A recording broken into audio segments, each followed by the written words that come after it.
What's up, tricksters and tricksetas, and welcome to another Tier 3 sub VOD review presented by your favorite radiant coach, CHARLATAN Papito. Today at our coaching table, we have Max Lamar playing Omen in a silver elo on Split. Yes, we're back on Split. So it's time to refresh your memory, because this is one of the best maps in Valorant. This Icebox and Bind. And with Omen on Split, you should be able to easily dominate all the way up to Radiant if you truly master the agent and master how to play the Split, obviously. Hello, tricksters! Hope you're good. I'm not. I came back in Valorant maybe 3 months ago. I tried to play Yoru previous act, but for the moment, it is too hard for me, so I'm just OTP Omen for the moment. Listen, basically playing Yoru, I mean, Yoru is a good character. Yoru is a good agent. But playing Yoru in low elo, from Iron 1 to Ascendant 1, it's not worth it. The problem with Yoru, in low elo, I mean, he's an okay pick, like a decent pick, but the problem is, like, how can you outplay the enemies that have absolutely no fucking idea what they're doing at that moment of time? Like, basically, Yoru plays have a higher success rate in medium elo and high elo lobbies rather than in low elo. I mean, that doesn't mean that it's not a good agent. Of course it's good. But basically, Yoru requires very huge levels of game knowledge, game sense, and map awareness. Like, even more than playing Omen or Jet or Race. So, like, you know, if you want to play Yoru, I would just recommend you chill a bit. You know, you can maybe grind the Yoru as a flex fill pick. You know, sometimes you can play it on some maps. But Omen is far more beneficial for your long-term grind. And also far more beneficial in terms of actually outplaying the enemies and fucking them up. Because in this elo, when you teleport, even if you do the most basic default teleport, the guys in these lobbies, they have no fucking idea what you're doing, essentially. Now, I grinded from Iron 2 to Silver 2 thanks to your videos and playbooks. No problemo. I mean, I don't want to brag about it, but we have a lot of players right here that improved from the coaching, like, recently. Yesterday, I had one guy that went from Bronze to Immortal 1. We're not gonna brag about it too much. Glad to help. Glad to help. This is my Split gameplay. I watched your playbooks on the way to proceed shortly before this game, but I'm still really bad on this map. Especially on attack. I try to play aggressive and try some stuff, but it often fails. I mean, with Omen, timings are everything. Like, basically, Omen is also hard to master, but the thing with Omen is, like, things are far more consistent than when you're playing Yoru, for an example. So, you know, Omen just takes more time to master and to, like, dial in the timings for the specific place. I will give you just a few tips. Remember that a good play is always a good play. A bad play is always a bad play. What does that mean? That means that precision and repetition of good plays is mega important for you. Like, don't rush things out. Like, take your time. Do the absolutely best utility usage. Position yourself properly, no matter how much time it takes you. No matter if you lose the timing to basically maybe play with your allies or to kill the enemies. Over time, the speed is gonna build up. Basically, a fast play that is bad, but that works, is still a bad fucking play in a long run, statistically. Take your time. Like, try to apply the tips from my ranked playbook, you know, right here from Agent Guides, one by one. You know, first focus on your default setups. You know, what is a good smoke, what is a bad default smoke, good paranoia, bad paranoia, stuff like that. Then slowly apply the one-way smokes. Then slowly apply aggressive playstyle as well. And go map by map. You know, don't focus on everything at once. Like, try to fix maybe one map in 3 weeks. In a custom server or in your ranked matches, unrated, stuff like that. Like, to truly master Omen, you need to spend on that agent minimum 300 to 500 hours on average. So, like, take your time. Like, it takes time, it takes practice, it takes repetition. Like, some other agents are easier to master, obviously, and easier to get out of low elo, but they are not as beneficial as Omen. Like, Omen teaches you everything about the game. First of all, the most important thing that you need to know in Valorant is, like, what are the good and bad smokes. I don't give a fuck which agent you're maining, you need to know that. So that you recognize, you know, whether or not enemies have some kind of a good or bad smoke that you can abuse, and you can recognize whether or not you have some kind of a bad or good smoke that enemies can abuse, essentially. And correcting your controllers is mega important in low elo and medium elo, essentially. Right now I play the game in Immortal 3 elo. My Immortal 3 Brimstone, I don't want to speak about it.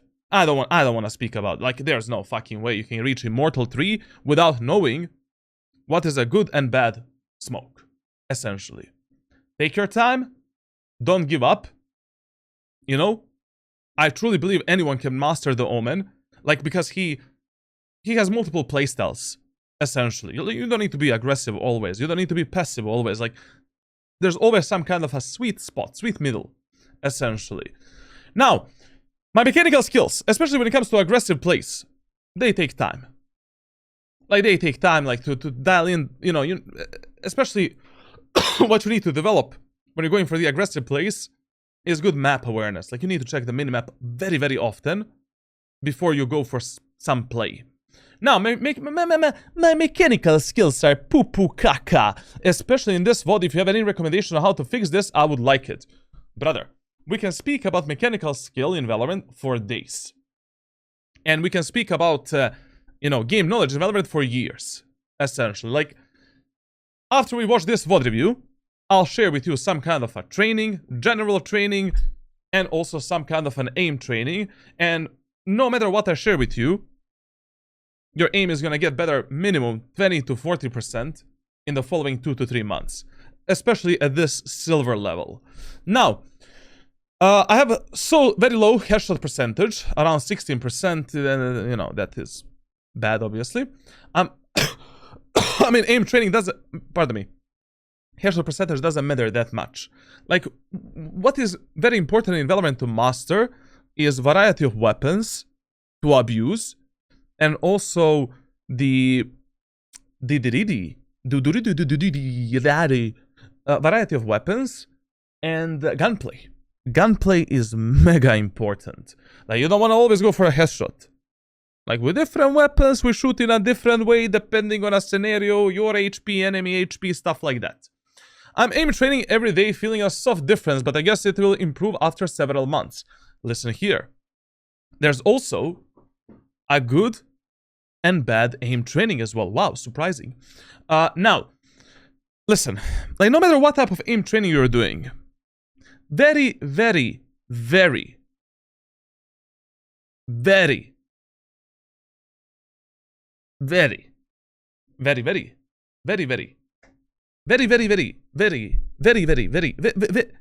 low amount of times that aim training is gonna fuck you up. Like, that happens, like, maybe for 10% of the players. Like, usually every aim training is somewhat beneficial, but the main difference between a good and bad aim training is how far and how fast that aim training is gonna improve you. Like, that is very important, because some players waste enormous amount of time doing some kind of a shit, and they never see any benefits from that shit. Why the fuck are you doing something that's not beneficial for you? Are you stupid? You know? I guess what can I implement more? We'll see. I guess I die too often for no reason. I try some stuff and often fail. We'll see about that. I have a lot of failures trying to enter the B set in split by TP on the one-way smoke. I don't know when to TP, what is the timing to do it? We'll talk about it. We'll focus specifically on that specific play because it is mega broken, really good for low elo and medium elo, and it should work like minimum 80 to 90% of times. I have very poor mentality! X 10 years LOL player, I'm tilted very easily. Brother, you played League of Legends for 10 years and you didn't build up a strong mentality after 10 years. Bro, I got Challenger in League of Legends 5 or 6 times. I played League for 18,000 hours. My family can die right now. I'll be like, okay, life moves on. I have become so desensitized from playing League of Legends that I just don't, you know, my emotions flip like this. Yeah, I'll be mad for a second and I'm just, okay, life moves on. How is that possible, bro? Like that game is same as Valorant. Like, I mean, the toxic shithole essentially, like with mentally disabled players. But come on, bro. Okay, I have a recommendation for you. Go inside of this forum, ask the coach. Search for a post called "How to Improve Mentality" or something like that. Search for the mental. I have made a complete Word document how to actually work on your mentality and what are all of the factors that impact your mentality. Like, how can you fix it to some degree? I also have problems managing my economy. We'll talk about it in a VOD review. We'll see everything. Could you tell me what I can improve in this VOD to be better in split? What can I implement more? Is my game sense okay for my elo? That's what VOD review is for. We'll talk about everything. No, don't worry. It's gonna be 3 hours long session. Don't worry. I'm also scared to play snipers because I'm so bad with it. Okay, come closer. Why is my screen not like... Okay, that's too close.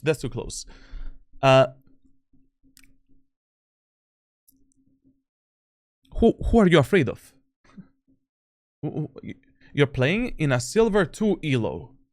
You have nothing to lose, only to gain. You are miles away from Radiant. You're playing with players that have 20 IQ. 20 IQ. Players that are writing poggers in 2024 on X platform. You think they're gonna judge you? You should judge them because how the fuck are they silver at the first place? Then, second thing, you're afraid to learn something new and get outside of your comfort zone to grow. You should be happy. You should be happy to do that. That is the only way for you to grow. Like, if you're never using something, if you're never doing something, how do you expect to grow? Do you expect magically to get better with Operator, with Outlaw, with Marshall? Like, one day God comes from the heaven and he's like, you know, here, op skills. You know? You're just new slider, like 0 to 100. Brother, like, you know, go in a deathmatch. Go in a practice range. In ranked games, the more you force yourself to do something, the more you get outside of your comfort zone. In terms of everything. In Valorant. And in life as well, to be honest. The more you're gonna grow. Like, the worst thing to do in any field is staying inside of your comfort zone. Like, that is 90% of times the worst shit you can do. Because then you're never fucking growing. You're never pushing your skill ceiling. Ever.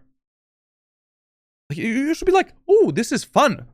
You know, let me try something new. Let me try some new challenge, bro.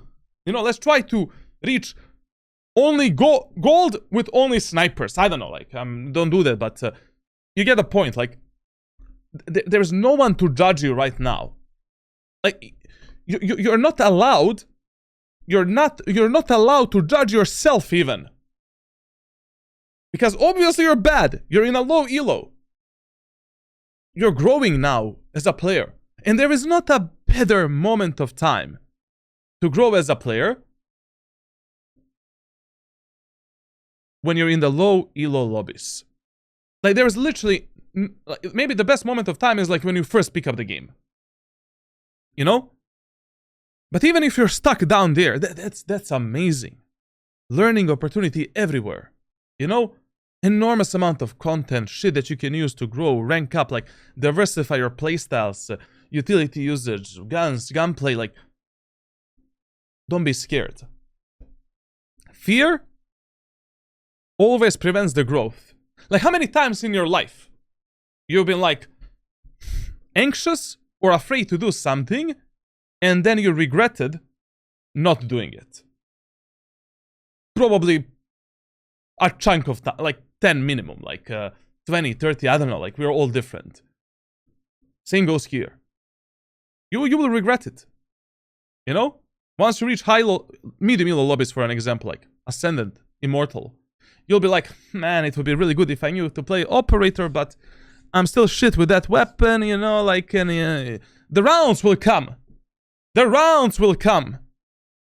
Where you will see, man, if I just knew how to play Operator now, I would demolish these imbeciles. But you don't know. Why? Because you were afraid to try that.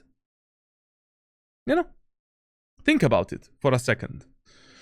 Now, this VOD is kind of split in 4 parts, so we'll have to watch plenty of, videos. Okay, let's take a look at his Trackeroni. So, our friend, Max Lamar, he's even the god. He is even the god. And he is afraid of using the snipers. Brother. Listen, let me give you one life lesson. I'm not... You know, I did go through a lot of shit in life already, to be honest. I've worked like 11, 12 different jobs. Like, a lot of shit happened in my life. As well, like, literally every opportunity, like 90% of opportunities that you miss and that you don't try doing something in life, you will regret it. Like, there is always something that you can do. Like, whatever you do in life, as long as it's something new and it, like, infuses your growth, it will be beneficial in a long run, in one way or another. Like, I'll give you just a gaming example now. Like, for example, you know, how did I reach Radiant? In the first 3 weeks of playing Valorant in close beta. Challenger League of Legends. Top 500 Overwatch. Pro player CSGO, PUBG. Semi-pro player in Overwatch. I was not signed to a team, like I was not that good, like about top 500, you know? Then, semi-pro Quake player. And all of these experiences just made me better. I can pick any video game right now and just instantly reach like top 1%, minimum. Also, some real-life situations helped me with gaming as well, believe it or not. Like, I was a very shy guy back in the days. I was also really bad with communication. I mean, right now I don't communicate, like, you know, I don't communicate with my teammates in EU because I'm done. I reached Radiant 23 times. I don't want to speak with these imbeciles. But you get the point. And, you know, I did some social trainings. I put myself out there. I was going to the gym. I was a private coach in real life as well. Like, going to some meetings. I was consistently putting myself outside of my comfort zone so that I can grow. You know, if I always stayed within my comfort zone, I would have been an antisocial, fat fuck that doesn't know how to communicate and speak. I will probably not be in this spot where I'm right now as well, financially and in terms of everything. And I would be probably working some 9-to-5 job, hating my life, never having a girlfriend, ever. You know, pussy is out of boundaries. If I stayed and I've been the same shit that I was like, I don't know, 10 to 15 years ago. So, push your skill ceiling, push your boundaries. Now, we can definitely say that you're kind of like a hard stuck, you know, a bit stuck silver player. I mean, you played like 200 hours in silver, you know, in the last 3 months. Like, that's not good, bro. That's not good. Like, your playtime in the last 2 acts is really good, really nice. Like, this is the very optimal playtime to see some significant growth. But you're not seeing that growth, so let's see how can we help you. Like, you definitely need some kind of a training, some good aim training routine. So, I don't know. We need to move you in the right direction. But, you know, your stats are actually okay for this elo. You know, with these stats, you should be able to move forward and like reach medium elo easily, to be honest. Like 150 ADR, optimal. 1.04 KD in silver, suboptimal, it can get better. 18% overall headshot ratio, okie dokie. 26% Vandal, okie dokie. But what we're not doing right is we're not valuing your life. Once again, you need to play more selfish Valorant. Like in low elo and medium elo, you don't trust anyone except yourself. Nah, you trust yourself, essentially. Like, you need to understand what is your job, how much you should do, what you should do. Like, when you make a numbers advantage, turtle in, play with your allies, play on the refrag game, refrag potential. Like, your team play is shit. You know? Your KST is only 70% in a silver 1, silver 2. Come on. You know, come on. Like, this number needs to be minimum 75% in this elo. Like, you need to value your life a bit more. We cannot die as many times as you die solo. Essentially. And it is the same story as with 80% of players that I've ever coached. Like, you just need to have that mindset where, like, you're working 9 to 5 job in Valorant, you complete your job, you clock out. Teammates, go forth. Bait the shit out of them and just trade them. Like, you need to understand your win conditions, essentially. Play more of a refrag game. Play more on the contact of your teammates. And of course, apply the good strategies to make the numbers advantage for your team. When that is necessary, from you. Clutch percentage, bad. As per usual. This number for a silver player should be minimum 5 to 6%. Like, we can do something better in terms of your 1v1s and 1v2 scenarios. Something much better. I don't know what you're doing right now. We'll see in the VOD, like, if you end up in these scenarios, like, what's fight, especially with Omen. With Omen, winning 1v1s and 1v2 should be like a piece of cake. You can fake these idiots for days with your smokes, shrouded steps. Like, what the fuck are we doing? You know, you're not playing a, I don't know, like a Reyna, and then you end up 1v2 and, you know, then God help you. Like, like, you need to out-aim the enemies. Come on, man. Come on. Don't be stupid. Now, amount of last deaths. 145. Bro. Like, you need to value your life a bit more. Like, in this elo, the ratio between the matches that you play and the amount of last deaths needs to be 1 to 4. Every match that you play, there should be 4 rounds where you're last alive. In 100 matches, you should have been 400 times last alive. The only way for you to learn in Valorant is from your own mistakes when you're playing the ranked matches. If you're consistently dead and just looking at these imbeciles to win the rounds for you, good luck with that. Like, just good luck with that. As I said, like, you need to value your life a bit more. Much more, essentially. Now, Attack. Okay. I mean, like, both your attack and defense are kind of same. You know, they both need working. You know, you're missing something really small to win more, essentially.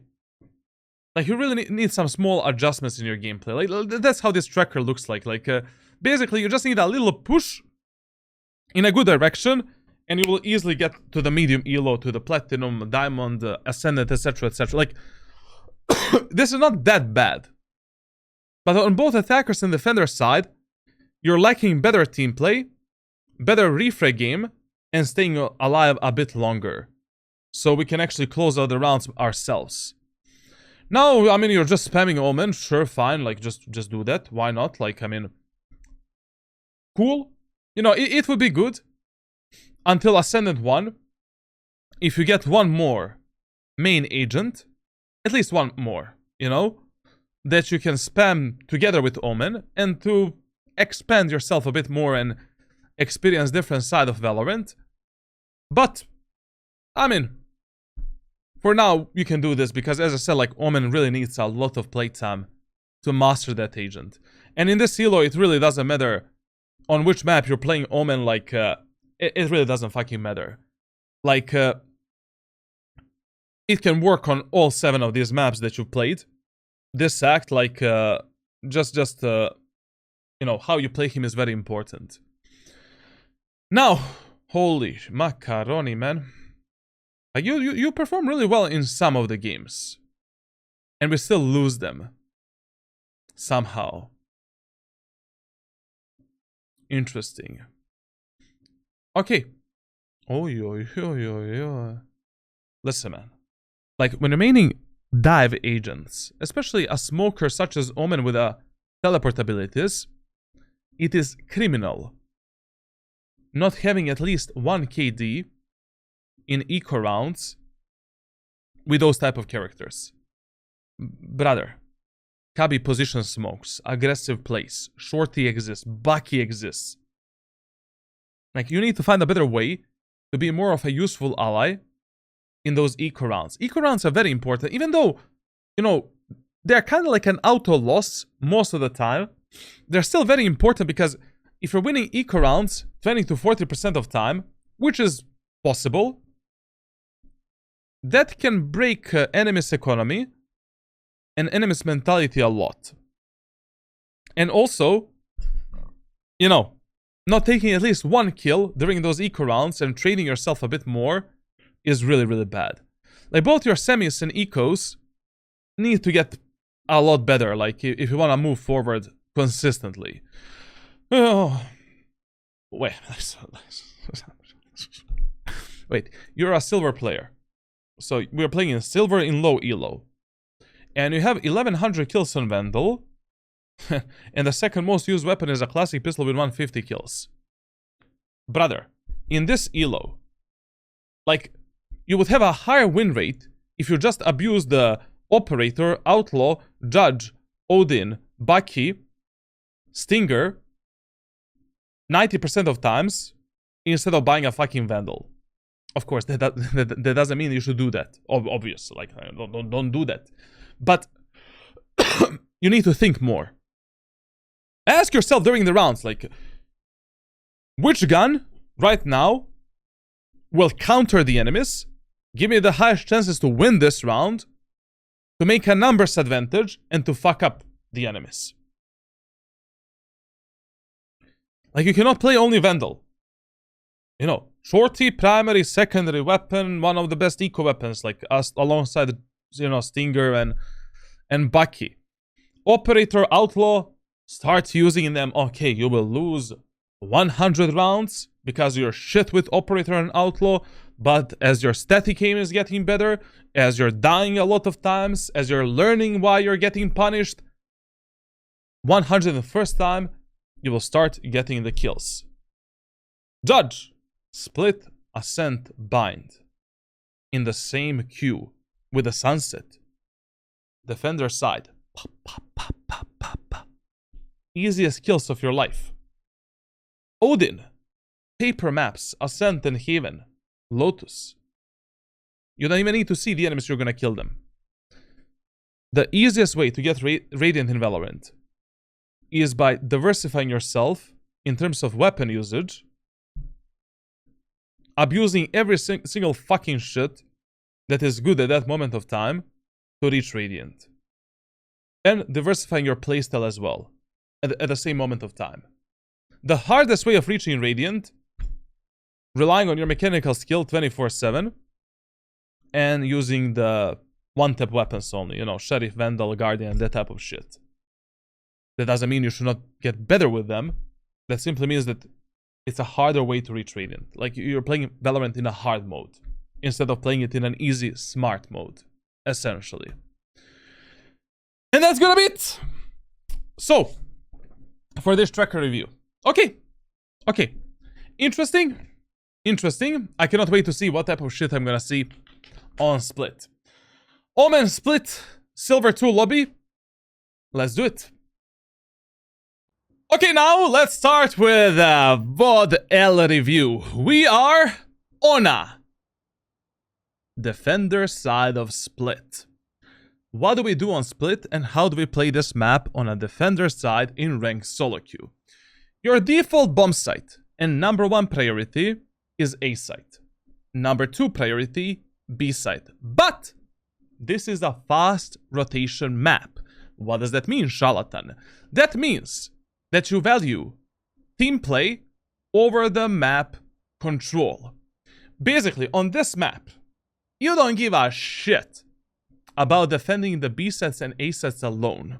Like, you're never willing to die trying to defend A and B in the full buy rounds, or when the enemies are eco and half buy. Your job is to focus on proper team play, proper refire potential, and almost on the first contact between enemies and your allies, you can be doing fast rotations, selling the map control, and supporting your teammates. Playing the retakes on this map is not the biggest issue. Biggest issue is when your teammates start dying. Now, from the 3rd round, actually from the 4th round of the match, you want to apply the semi-aggressive playstyle on this map. Which means that you should never be selling B main, mid, and A main area of the map for free. Never. Like, you want to maybe dead zone the enemies, jiggle peek them, jump spot, at least get the information, at least pressure the enemies a bit, make them win.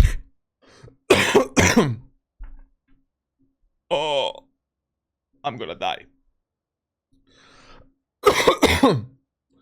Make them waste some utility before they reach their choke points, potentially get a kill for your team, and abuse as many different off angles and crazy strategies to make a numbers advantage, and then play the retake together with your allies. Now, on this map,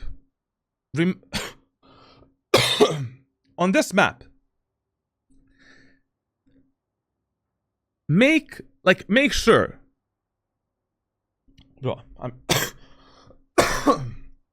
I'm just gonna die. Make sure that you don't die.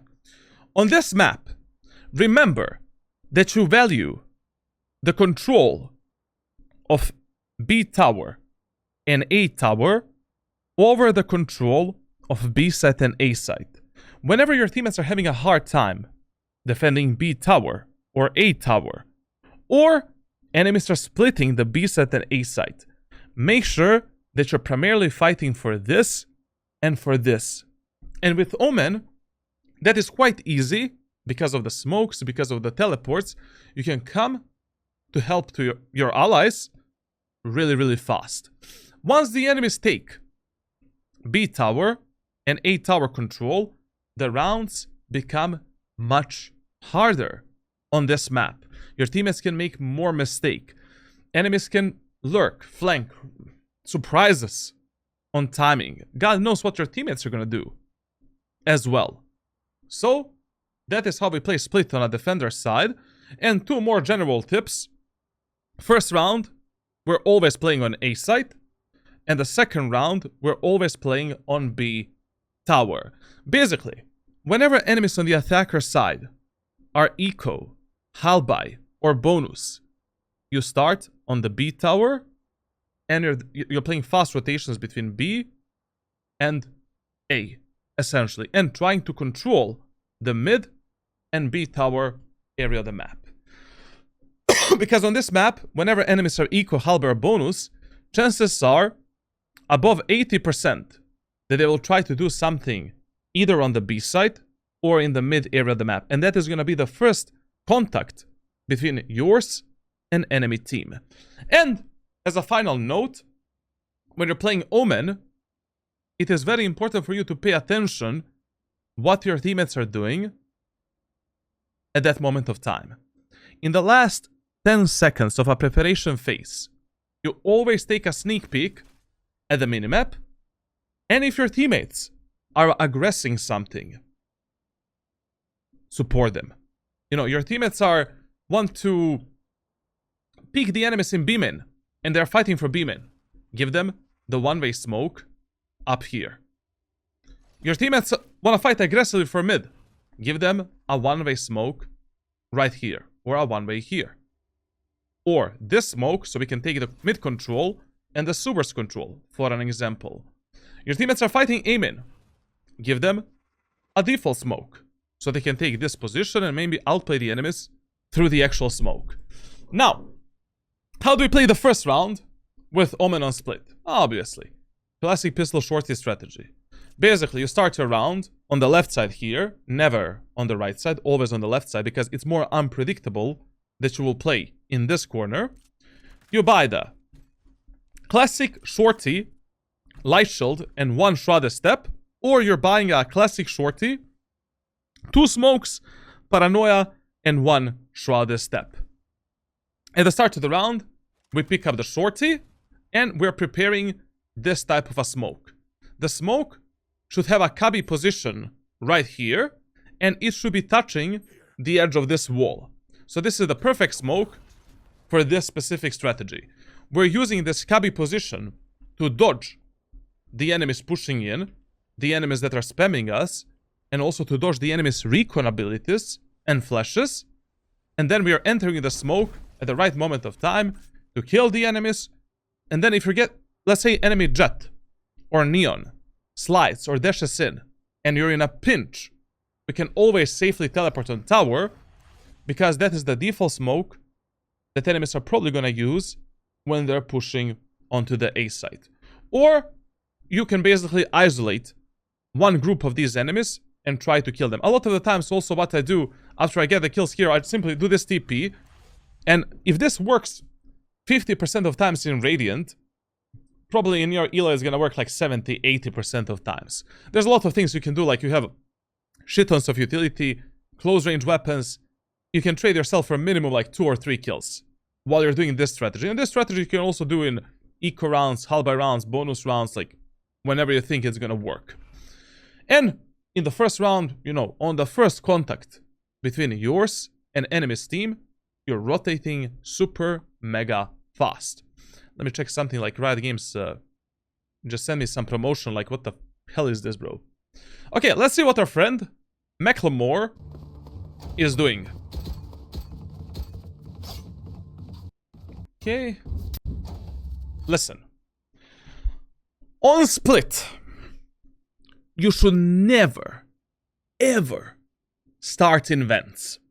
Like, the only times when you should be starting in vents is if you think that you can kill the enemies with Operator or Outlaw as they're peeking in the mid area of the map, or you want to play in the vents with the shotguns because you've noticed that enemies are pushing into the vents aggressively and you can just take easy kills.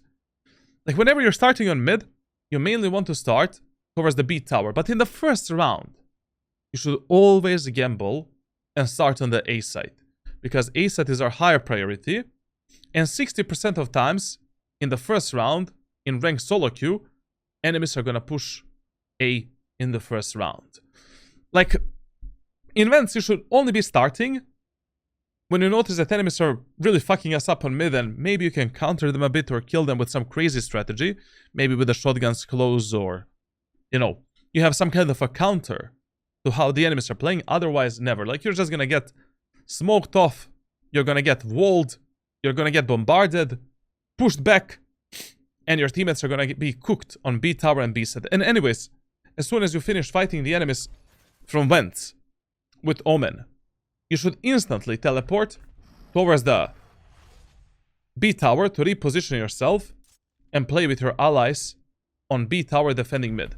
We can also do the one-way smoke up here to fully deny the enemy's push through the mid area of the map.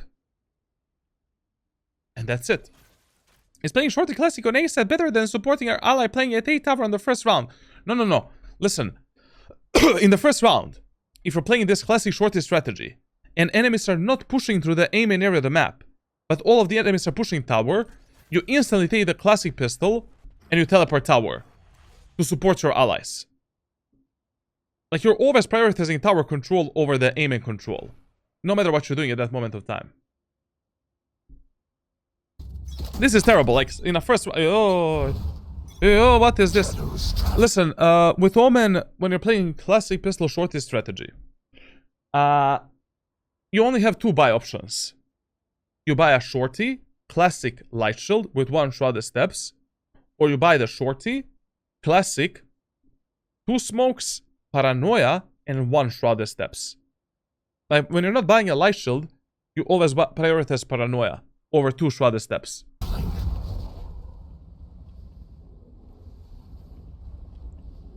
But this is terrible, man. Like, this is way too aggressive for the first round, you know?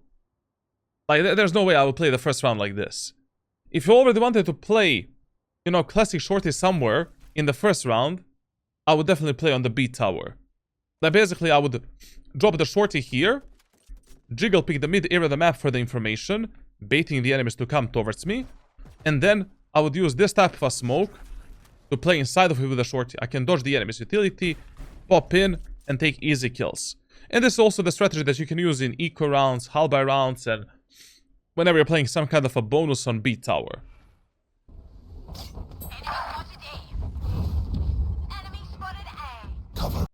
This smoke needed to be much faster, like 2-3 seconds faster. And remember, like in Valorant, we have 3 type of smokes. 3 type of smokes with Omen. We have the smokes to delay and stop the enemy's push. What are these smokes? Smokes that go deep into the choke points, like this, and the one-way smokes, essentially, to delay or to deny the enemy's push a bit, or to outplay them. Then we have second type of smokes. We have the fake one-way smokes that go lower or upper based on how we want to fuck up the enemies, or the generally fake smokes. Then we have the smokes for the retakes. These smokes always go exactly at the choke point towards ourselves, like this.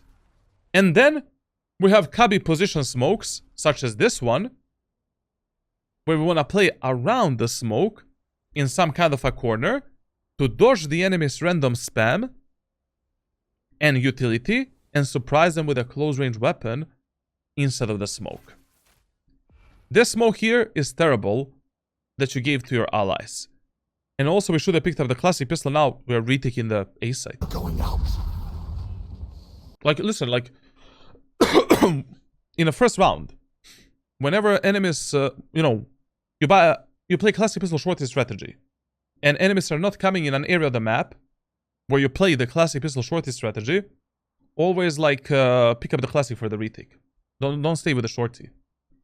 But this is why you should always start the first round on A site, please. Thank you very much. I mean, we're probably gonna kill the enemies here as well, but it's just way too risky, you know, like, a normal enemy team right now should be using flashes, Sky Dog, Gecko Flash to kill you. I know that these guys are probably not gonna do shit, but in a long run, what you're doing right now is a bad play.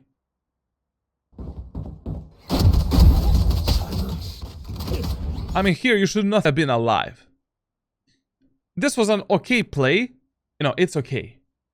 But without the smokes to cover you up, you know, fighting there was really, really risky. And may I ask, why are you running back? After you took that kill, and your teammates are fighting, you fight with them. You have a shorty. Enemies are still close. Why are you going back? Support them. Play with them. And we could have gotten like 2 or 3 more free kills here. Going back down the vents was good. To reload the shorty, obviously. But then we instantly go back to support our teammates. Oh, he didn't even save the classic pistol for this round.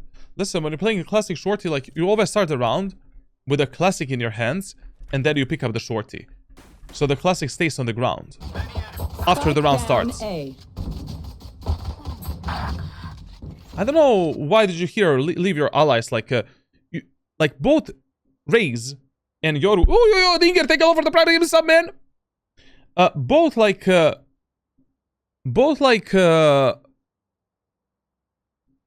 and Raze should have been alive here. Like, if you were there to fight with them, you would have used their lives to refrag them and kill the enemies. Don't pussy out, man. Like whenever you have the support of your teammates, like enemies are close to you, like, fight with your allies. I don't know why did we go back to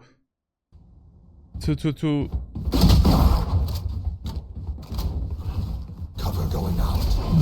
One enemy remaining. to vent area of the map. Last player standing. Okay, now we can play a bit like slower, obviously. This position that he chose right now is terrible. Like, basically, whenever you're 1v1, what is your main focus in Valorant? Your main focus is reducing the factor of luck and timings. Like, you never want to stay exposed from two different areas of the map where enemies can kill you on timing. Like right now, this jet can go here, this jet can go here. We want to eliminate these angles. So what is the right play right now? The right play would be to go all the way into the CT with a ghost and playing a fast rotation towards the A site and B site on the enemy spike tap. Like, there is no reason, right? Like, we don't know where this jet is gonna end up and what she's gonna do. Let her go and let her plant the spike. And then, based on her spike plant position, and with the smokes, we can easily fake the spike defuse, fuck up the jet in this elo, and that's it. But staying here, when you can get fucked up on timings because you're looking this, jet peaks here. Or you're looking here, jet peaks there. No bueno. Like, you never want to do this type of a gamble in a 1v1. This is even worse. This is even worse.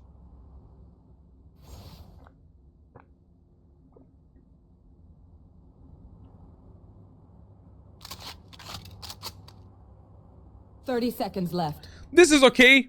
You know, where he is playing right now, he can go all the way there.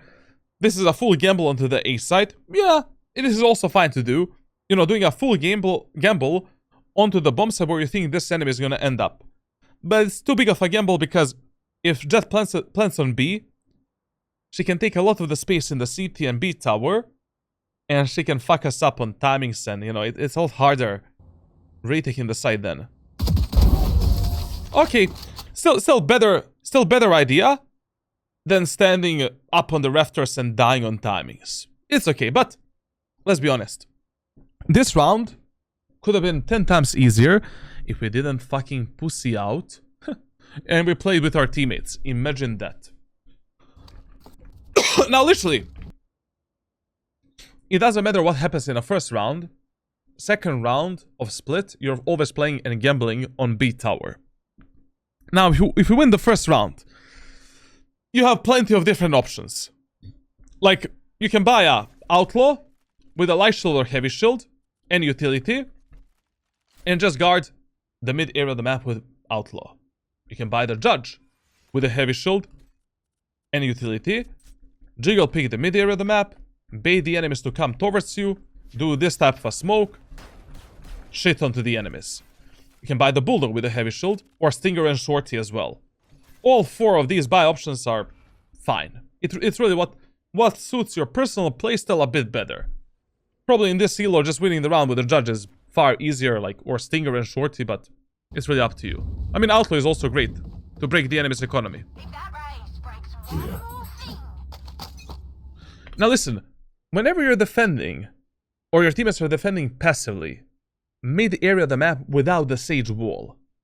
Like, the number one-way smoke that you want to master and learn on split is the one-way smoke up here. Like, you should be able to perfectly, but perfectly, do this smoke from any position on the map. This smoke is mega important, especially if your teammates are playing passively from B tower and defending the mid from the B tower. And in this round, there is no reason to aggress the enemies. You have an advantage. Like, whenever enemies are eco halberd bonus on the attacker side, primarily try to abuse the team play game and refrag potential and the better guns that we have to win that round. Never go for some aggressive plays. Never showcase the enemies your best place in your playbook. Like, just play in a default way and try to win the round in that specific way. And so far, I'm 2 out of 2. I'm telling you guys, like, this way of thinking that I'm teaching in Valorant, it's not gonna work 100% of times. But if something is correct 60 to 80% of times, it is still 10 times better than positioning yourself and doing whatever the fuck you want. You know, doing a 50-50 gamble, or God forbid, playing on your own game sense and game knowledge in low elo. Now listen, the best, smoke to stop and delay the enemy's push in the B main is the one-way smoke up here. Like, this smoke is amazing to kill the enemies going through the B main area of the map. It is also a good, once you show the enemies that you like to use the one-way like this, then in eco rounds and halberd rounds, you can maybe buy a stinger or bucky, stand in this portion of the smoke, and then surprise the enemies and get maybe like 1, 2, or 3 kills before you die. Or maybe you can use a paranoia, kill the enemies on timing. It gives you a lot of opportunity. But this smoke that you did right now is absolutely dog shit. If the enemies are already in this area of the map, we either want to use a one-way right here. Sorry, I'm dying. We either want to use this one-way, or you want to use the smoke that is precise. Like, the smoke should not be leaking outside of this choke point anywhere. So the enemies cannot peek me, like this, and my teammates on side don't see them. Or enemies peek this corner, like, this is the smoke that you did. Like this. And now, enemies can peek your Yoru like this, and you don't see them from tower. For an example. Like, you don't see that left side at all.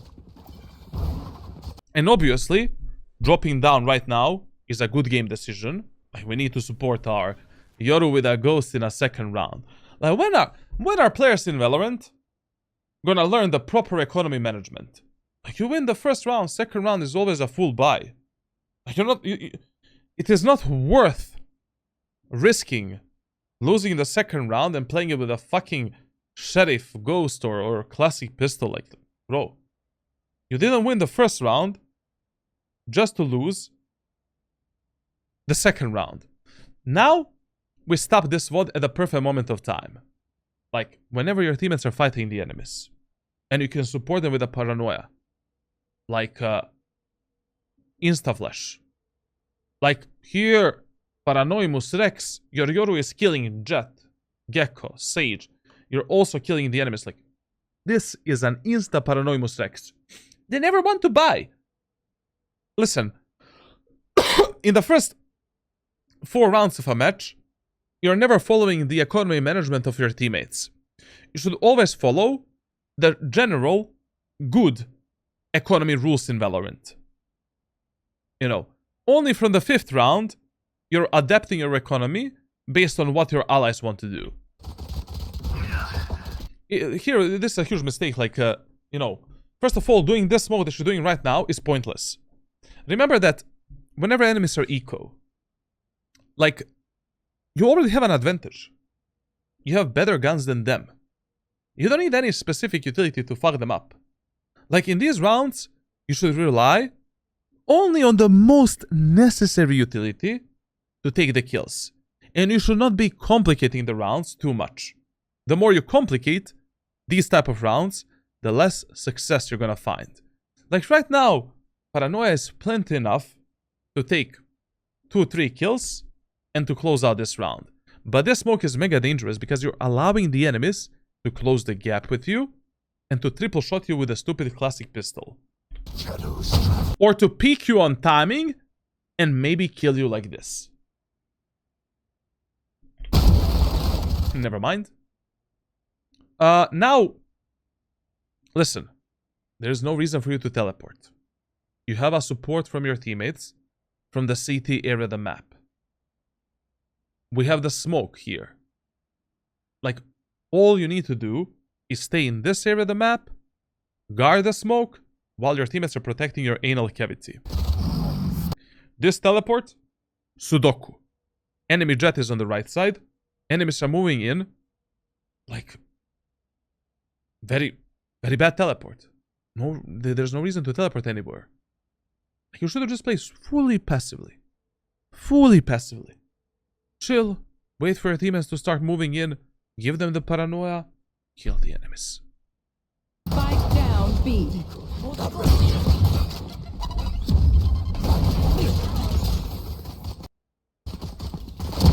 One enemy remaining.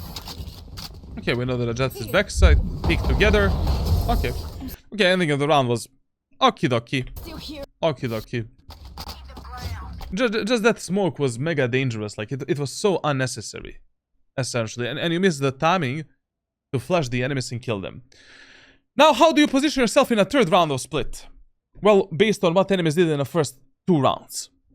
Like, if in the first 2 rounds, you notice that enemies are following the AB pattern of pushing, please Frost, write up here, like, what is the AB pattern of pushing, like, what is the AB rule, then you should position based on that rule. You know? Like, in the first round, enemies went A. In the 2nd round, they went B. In this 3rd round, where do we play? We play on the A side. Even, like, since we have 3 teammates on A tower right now, we can even start in the vents. Like, this is the round where it's fine to start in the vents.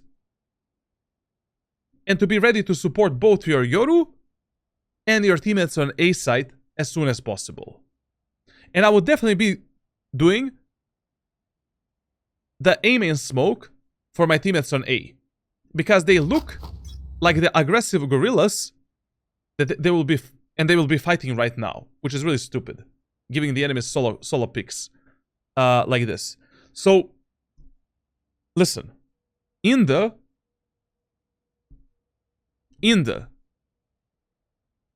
last 10 seconds of a preparation phase, when you're playing Omen, your eyes should be glued to the minimap.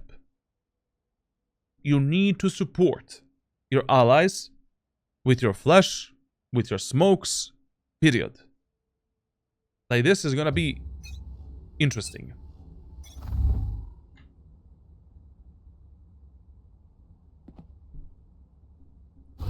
Cover going out. This smoke is also terrible. Do the one-way smoke. But generally speaking, like, Omen smoke on mid is really bad. Because it's not big enough. Like, basically, it never covers, like, all of the angles properly from which your teammates can die.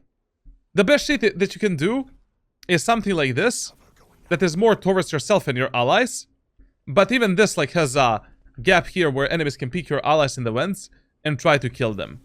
But this smoke that you did right now is mega dangerous.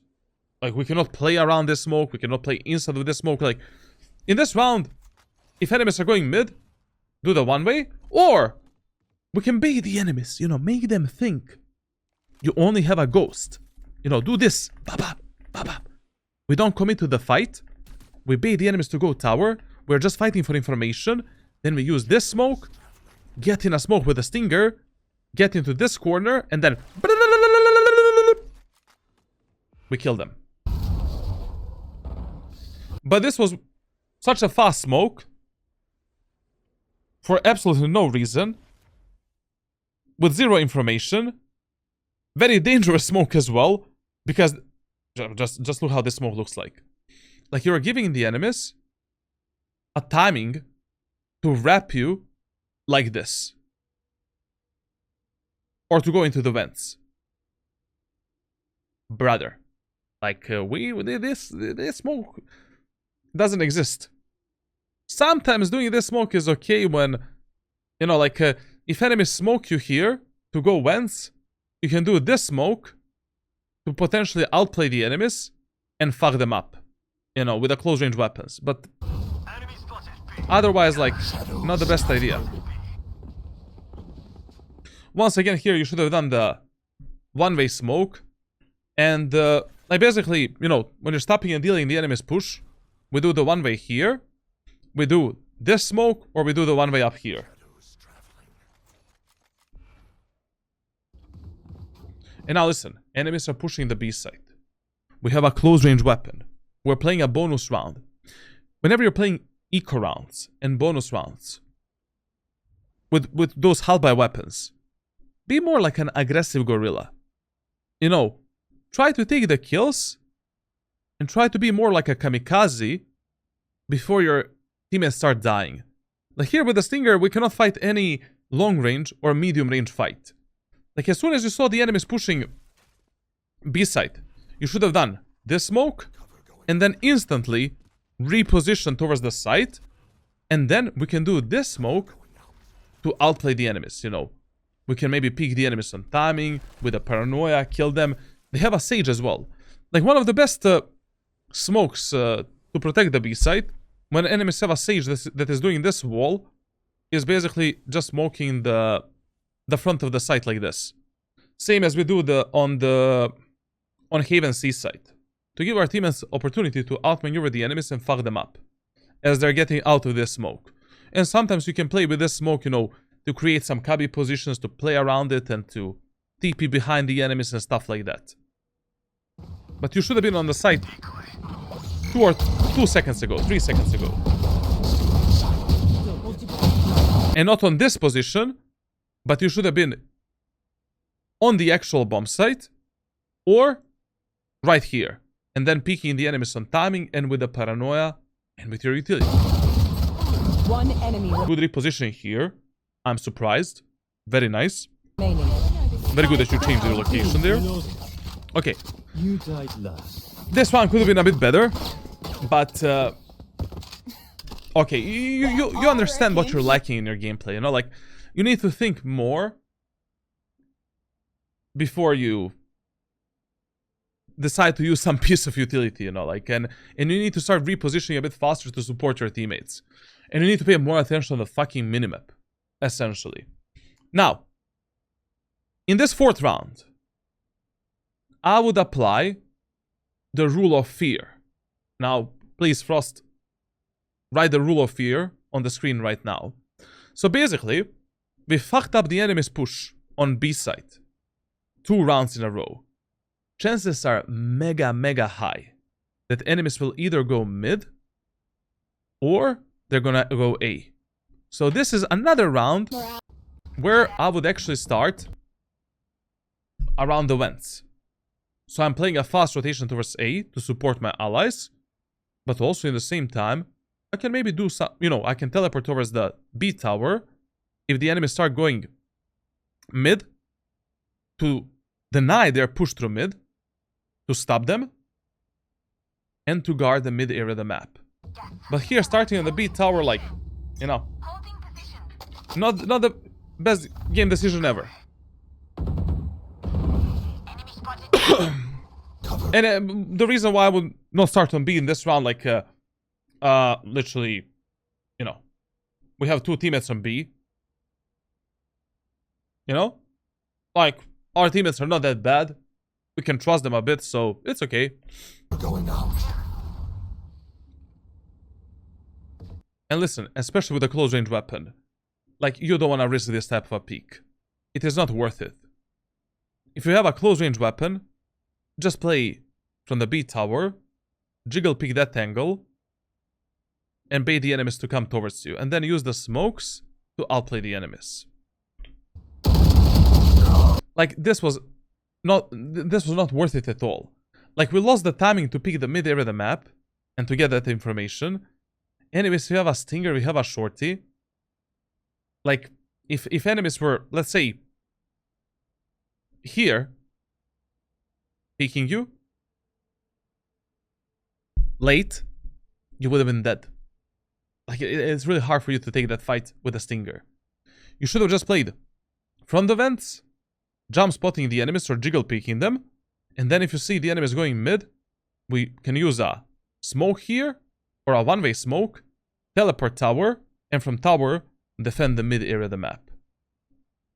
Or we could have just played on tower, jiggle peeking this angle, primarily for the information, and then we can use some cubby position smoke to outmaneuver the enemies and take some easy kills. And we lost the timing here, like, I mean, like, 10 seconds of the round already passed.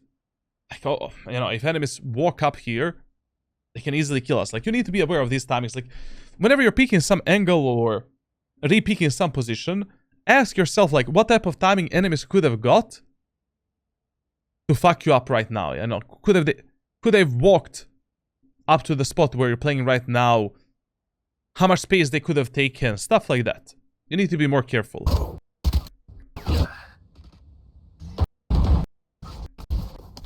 Ready. Really stupid round to lose. Like, we could have won this round as well. Now, this play that he's doing right now is actually a really good play. Like, we noticed that enemies are mainly focused, you know, on pushing mid and B. I mean, B side primarily. And if your teammates are scared to contest the enemies in B main, let's go for a fast dead zone peek to maybe get a kill. Like, as I said, one of the worst things you can do on split is playing super passively. Like, you want to play semi-aggressive on this map. And right now, what I would do is a fast dead zone peek pre-fire. Basically, just doing this. When you're doing this type of a peek with an automatic weapon, you never want to commit to the fight. Like, we're abusing the peeker's advantage to potentially get a kill, and we're just staying for a millisecond. Like, there's not a single moment of time where I'm actually stopping during this peek.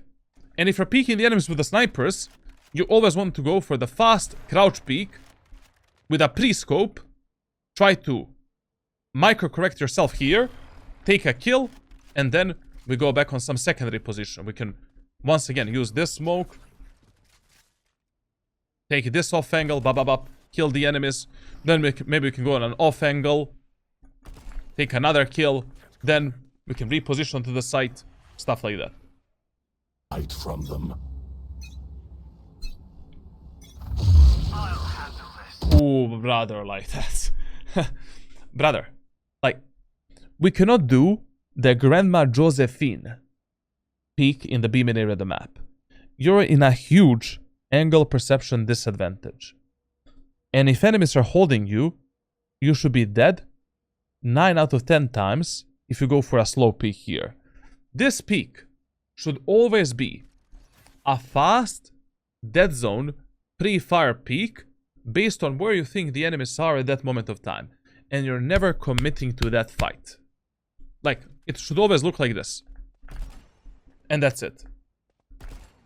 That's it. Now, next thing. If you need to fight for the B main area of the map, in that case scenario, we can just use a one-way smoke up here, use a paranoia on the left side, and we can take the full B main area of the map. Every time you ADS with a new vandal, the crosser around changes color. Oh, really? I mean, it doesn't change the color, it changes the pattern, actually. I mean, it changes the color as well. That's cool. Here, you should have been dead. Try to practice this fast. Dead zone peek. With a pre-fire. Like, your job here is not really to take a kill. Your job is to maybe take a kill, apply the pressure onto the enemies, make the enemies waste as much utility as possible before they move into the bomb site. And then we fuck them up from another off angle or with a different smoke setup. And whenever you're retreating from this position, you really want to use this one way immediately and take an opportunity to kill them here. Shadows traveling. Ooh, that smoke is terrible, man. Like, once again, you know, you cannot leave so many gaps to the enemy team. You know, Sage can come into the smoke, do the wall, they're instantly out. Enemies can push from here, they can push from here, they can push from here. The smoke is terrible. Precise, good smoke is a good smoke. Not precise. Bad smoke is a fucking bad smoke. Period. Like, always value the precision over the speed when you're learning something in Valorant. Now, how can you practice that peak? Custom server and try to repeat it as much as possible in ranked games. Once you fail 100 times, 101st time, you're gonna dial it in within your gameplay. That's it. Don't be afraid to die. It's okay. I also died millions of times in Counter-Strike and other games before I became good. And before I stopped dying, essentially. Repetition is the key to success. But good repetition. You know, practicing good stuff.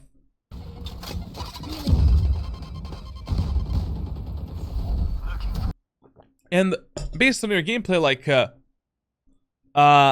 you really need to pay more attention on the minimap, man. Like, here, you should have noticed that Yoru is pushing the enemies on mid. And you should have given that Yoru you should have been ready to paranoid, to flush the enemies as soon as the Yoru gets the contact with the enemies. Like here, instead of holding the gun in your hands, you should have been holding the paranoia anyways. Because if the enemies are moving through the smoke into the site, we flush them, kill them, that's it. Here, your Yoru should have had a paranoia for these 3 enemies. But this is also good, obviously. What is that, bro? Your flash lasts for 2 seconds maximum. Like when you use the paranoia to flash the enemies, and you want to teleport somewhere, the time difference, the time distance between your paranoia and teleport cannot be more than a second. This was way too late, and if this works, it didn't work because you did a good play. It worked only because enemies are disabled. Like, what you could have done here is basically a one-way smoke to support your Yoru. You know, you could have done this type of a shit right here. Now, why is this smoke good? Why is this smoke good if it's fucking up our Yoru? Exactly. That's why it is good. It is preventing the enemies to kill our Yoru, and it is preventing the Yoru from dying. He's not gonna have the confidence to push through this smoke. And if he pushes through that smoke, he deserves to die. He deserves to die anyways, essentially. Like, that is how you... Like, that's why Omen is really good. Because you can kind of correct your teammates if they're going for some kind of a bad play. You can intentionally fuck them up so they don't make a bad play. But it's always a gamble because maybe they're gonna go for the play anyways. You know? Like, maybe they're just full-on stupid, you know.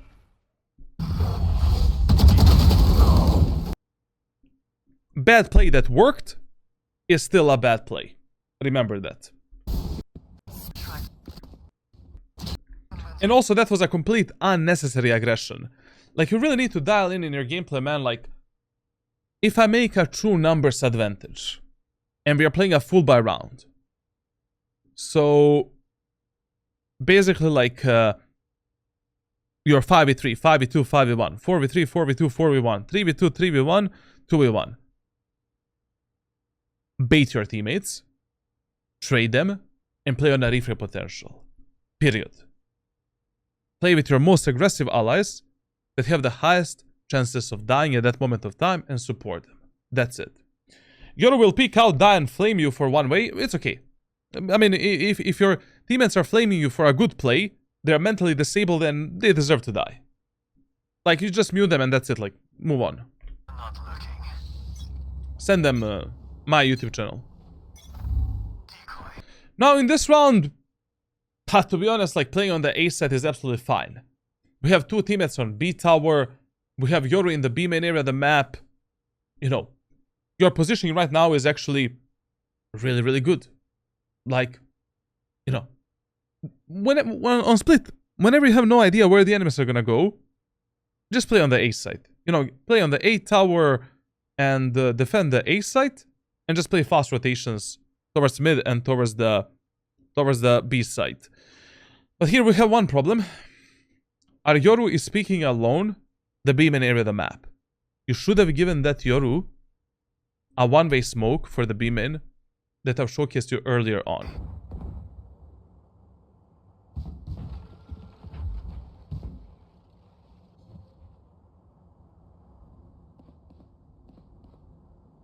And brother, like, listen, there's not a single map in Valorant where you should be selling to an enemy team the main space for free. Like, at least we need to get the information where the fuck are the enemies at that moment of time. Like, if you already started on A tower, why you didn't continue playing on A tower? Just stay on A tower. We have no idea where are the enemies right now. Jiggle pick this angle for information, and that's it. You see the enemies, try to one-tap one enemy, do the smoke, and then maybe with a paranoia we can take a kill, and then slowly reposition towards the rafters to play with our raise. Then as the enemies are coming in, we can maybe smoke the aim in, guard the tower from this position. We still have a paranoia maybe to surprise the enemies and kill them, and that's it. Like, what? Why are you selling to the enemy team ramp and aim in area of the map for free? Because your raise was also like, she was going back, and enemies had such a good timing. I mean, if enemies picked the right timing, they could have crossed towards the A tower. And there was no reason for you to, you know, like, rotate yet. Now, there is a reason to rotate, like, enemies are mid, enemies are B main. They're fully committed towards the B side. Okay, we should rotate, that's it. But once again, no matter what you're doing at that moment of time, like, one of your main priorities with Omen is supporting your teammates. Like, right now, your teammates on A, they need a one-way smoke so we can stop and delay the enemy's push.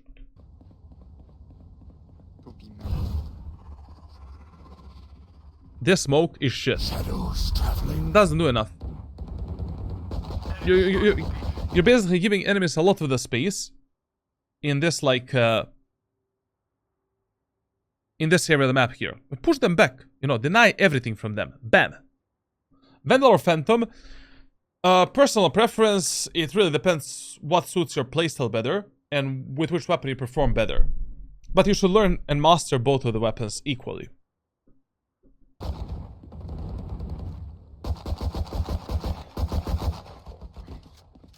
Listen, in this round, enemies are playing a bit of a Halbai eco round. Like, this is one of the worst spots where you can play right now. I mean, enemies have two pop flash characters. We need to play around some kind of a cover instead of being fully overexposed and getting nuked by the enemy's flashes. Plus, the enemy's Sage can use the wall to cross our Sage wall, and they can just fuck us up from above. Like, this is a terrible spot right now. The wall is breaking. We need to reposition. Hello?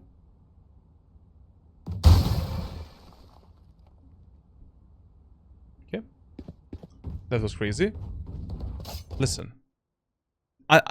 This is something that is very easy to fix. And I don't want to see this mistake in your gameplay ever again.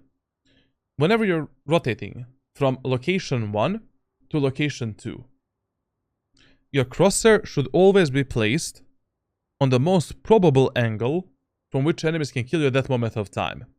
Even if you're rotating with a knife out. Right now, your crosshair should not be towards the vents. Your crosshair should be positioned towards the mid, towards your anal cavity. Because that is the angle from which enemies can surprise you and kill you. You should have cleared these angles with a gun out, and then when you're safe, we pull the knife out and we rotate forward. You should. That was a perfect timing, actually. You should have been this round. In this round, you should have been dead.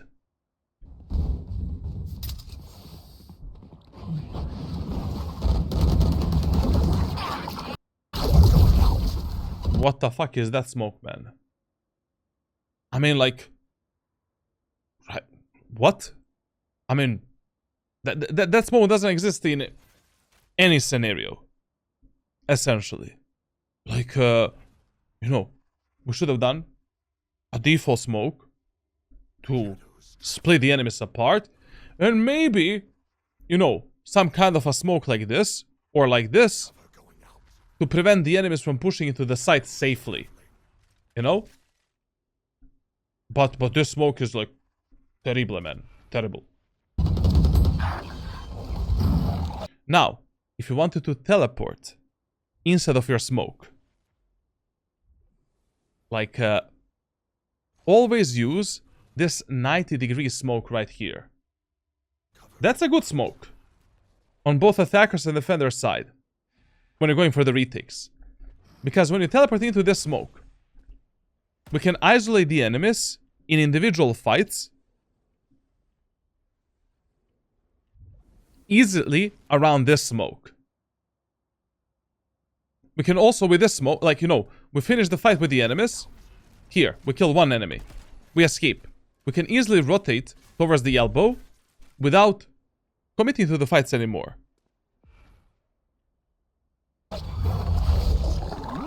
Spike planted. Listen, whenever you know where is an enemy, always use a paranoia to engage that enemy. Don't peek like without a paranoia. Here, we either should have flashed the gecko to kill the gecko, or we should have flashed his teammates on the site and then kill the gecko. Because right now, peeking on the left side here is a suicide. I mean, you know,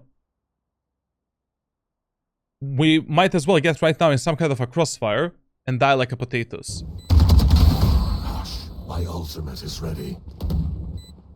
Where the fuck are the enemies, One bro? enemy remaining. Cover going out.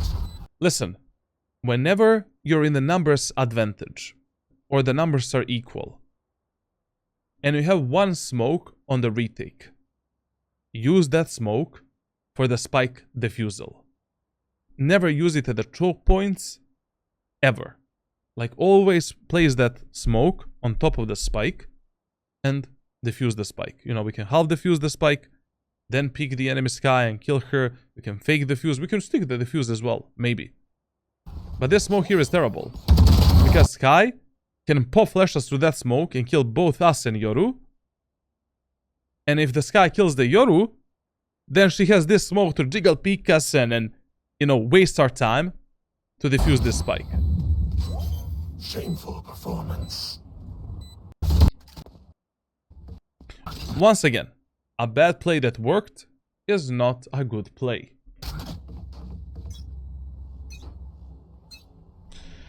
Right now, I mean, only Jesus Christ knows where the enemies are gonna go. Once again, playing on the A set and A tower is absolutely fine. Like,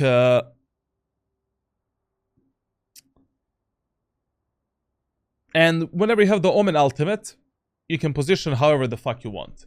When you have the Omen ultimate, you can gamble a lot. Because anyways, you have the ult to, you know, rotate fast. So, you know, we're good. Get out We're of good. my way. Okay, Raze is pushing in. We can rotate.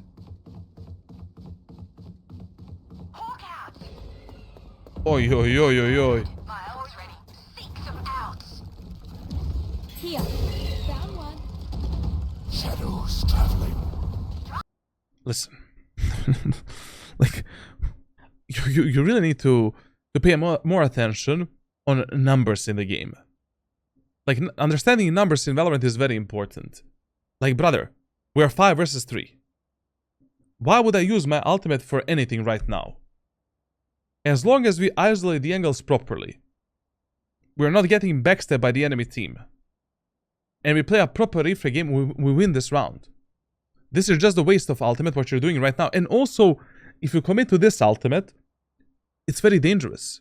Like, you're separating yourself away from your allies, and your teammates are not able to refrag you if enemy Raze moves in with a ultimate, or if 3 enemies engage you right now on B and they somehow cross your Sage on tower.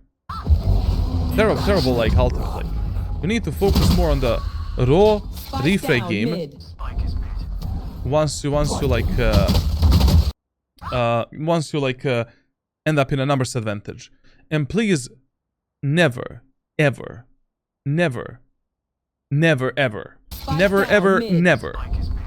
hold your utility in the hands while you're fully exposed from some angles from which enemies can kill you at that moment of time. Like, here we can do this paranoia behind the cover as well, and then peek out with a gun out. But anyways, this is an unnecessary utility usage. There's no reason for this. Like, as long as we bait the shit out of our Sage, Sky, and Yoru, because they're fighting like gorillas, and we are there to refrag them, we win this round. There's no reason to use anything, essentially. Like, these are the timings that are gonna fuck you up a lot if you don't simplify your gameplay when you have true numbers advantage. This was a stupid play. Like basically from a 4v2, we went into 1 versus 1. How is that possible? That should be impossible, essentially. And that's something that you should never allow to happen. Like, these rounds are very important to be played properly. Okay, that's the first part. Just a second. He split this video in like 4 parts. Okay, now we're here. Nice to kill. Okay. Now, I mean, to be honest, in these type of matches where everything is working, your teammates are good, like enemies are not fucking us anywhere. Like, in these type of matches, it is totally fine to fill in the positions for your allies. I mean, our teammates are really, really good on a defender side. Enemies are terrible. Plus, they don't have a controller. Like, you know, this is like completely fine. Like, you know, we can just position in this way as long as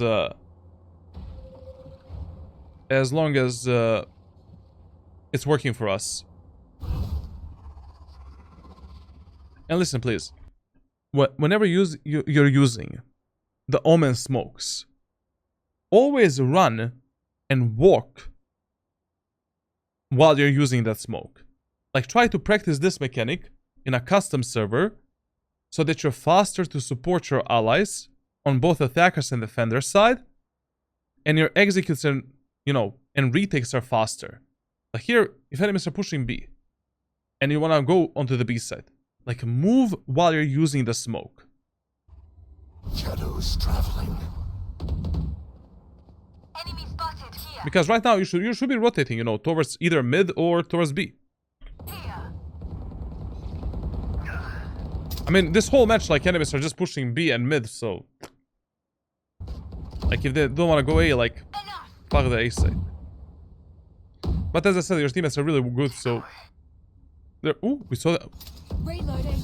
Oh, we saw an enemy there. Listen, like, whenever you have this wall,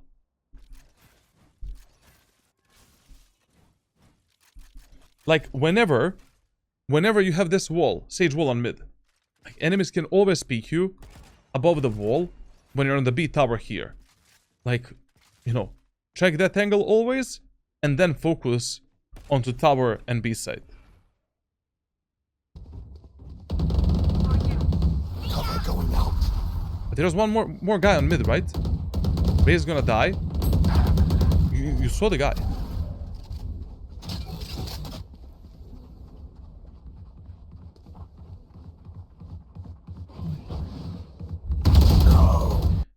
And listen, like never, like if you already have 3 teammates on the B side, or 3 teammates on the A set of split, even two teammates, like you have 2 teammates on B or 2 teammates on A. Always lock in the B tower and A tower. Never give the control of B tower and A tower to the enemy team. Like hold some safe, good angles, you know, fuck up the enemies with a paranoia, with a one-way smoke and stuff like that. Like, for example, right now, you think enemies are gonna push through the B main area of the map. Like, instead of going down here, you should have just played this off angle. Extremely good off angle. Like, this is the god angle on the defender side of split. Literally a god angle. Like, not even Radiant players are clearing this position. Because when you're pushing to the B tower, players usually have this crosshair placement, and this crosshair placement. But while they're clearing this, no one is checking that position. And here, you can play super wide, like this, and just shit on the enemies. And even if they have a, you know, they're never gonna be expecting you. They're never gonna be expecting you crouching on this position and with this specific headshot location. And playing this spot with a operator is mega good. Like, this spot should grant you at least 1 free kill when the enemies are pushing onto the B side from B tower. And then what we can do, like, we can do this type of a smoke. We don't need to drop down and then play on the edge of the smoke here with a maybe shorty or something. Bap. Easy kills. If you play on this spot. If the enemies go down, just jump on them, kill them. I mean, you don't need to jump with a short. You can also just pick them with a Vandal and take the kills. You know, we can maybe flash the enemies on the tower, kill these idiots here, and that's it. And then escape with the TP somewhere else. Also, what I like to do a lot of times when I'm playing inside of this smoke, I simply paranoid the enemies that are there, and I teleport here. Then these guys are flashed, I can kill them. These guys can maybe are gonna ignore you, and that is it. Where is the headshot even there?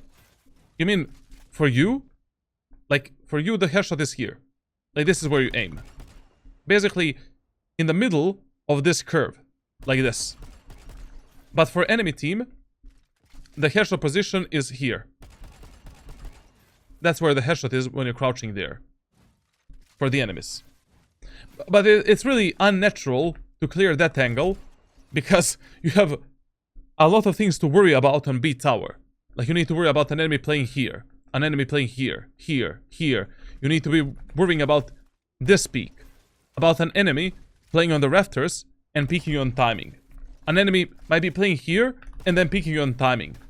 So that is why this spot is never checked on the...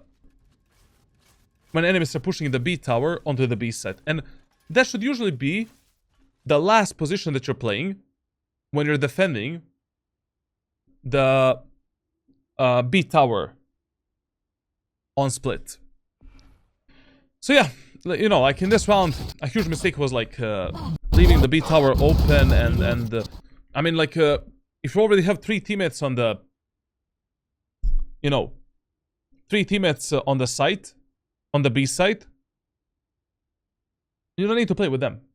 Like, always fight for A tower, B tower, and if you don't know where are all of the enemies, if you didn't see all of the enemies, like, there's no reason for you to play with them. They're already playing together on a reframe potential. Only if they like are making some stupid plays or they start dying, that is when you should drop down and try to support them and try to, you know, play with them. I'm a silver player, both the best improvement coaching player. How good I will get, only God knows.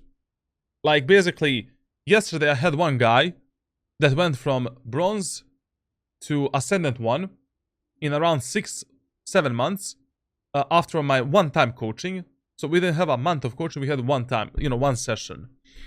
2 days ago I had a guy that went from like gold to like immortal in also like around 7 months from 1 month coaching.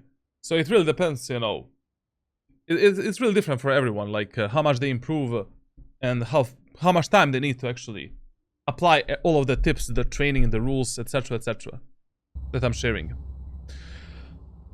Now, once again, this VOD is a bit boring in terms of positioning on a defender side, but I still firmly believe, even though, you know, chances are really high that enemies are gonna go B again, mid again, like, there's no reason to change anything until this playstyle stops working. I mean, like, if this positioning works for us on a defender side, and our teammates are already good and enemies are terrible, we don't need to change anything. We really don't need to change anything right now. I'll handle this. Okay. Mid clear. I've got your... Listen, like, if you're starting on the A rafters, like, start a bit more aggressively, like, you know, basically, if you have a teammate that is holding this, for an example, like, Raze is holding this for you right now, start here. So, with this type of a crosshair placement and positioning. You know? Like, once the Raze peaks, you know, takes the first contact, we can flash the enemies, take a kill. Or, we can try to surprise the enemies with a fast jiggle peek, potentially get a kill, delay the enemy's push with a one-way smoke, delay the enemy's push here, and guard the mid-area of the map. Like, you're starting way too passively, and also, you know, right now peeking this angle is completely unnecessary for you, because you already have a Raze holding that angle. Like, we can use the Raze to bait the shit out of the enemies. And also, Yoru is penetrating their anal cavity from behind. So, taking this late fight was just, you know, late peek was mega risky. An enemy could have been holding you there, now you die, then Raze dies, then Yoru ultimate is completely wasted. Like, there was no reason to pick this shit.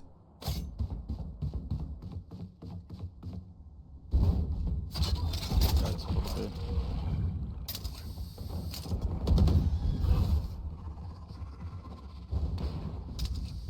You need to be faster with the smokes, man. Like, you need to spend some time in a custom server, swift play, like anywhere, doing these smokes with some. You need to apply some training, man.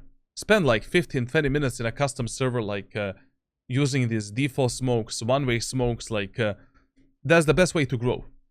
That's the best way to practice utility. Like, in the same way that you're practicing, like, I don't know, Sova lineups, for an example, you should be practicing the Omen smokes as well. Custom server practice is the best for this type of shit. Cover going out. And please, like, when you're crossing an area of the map where you have no idea where are the enemies at that moment of time, always have the gun in your hands and clear that area of the map with a proper crosshair placement. Once again, enemies could have been mid and you should have been dead. Spike planted. Last player standing.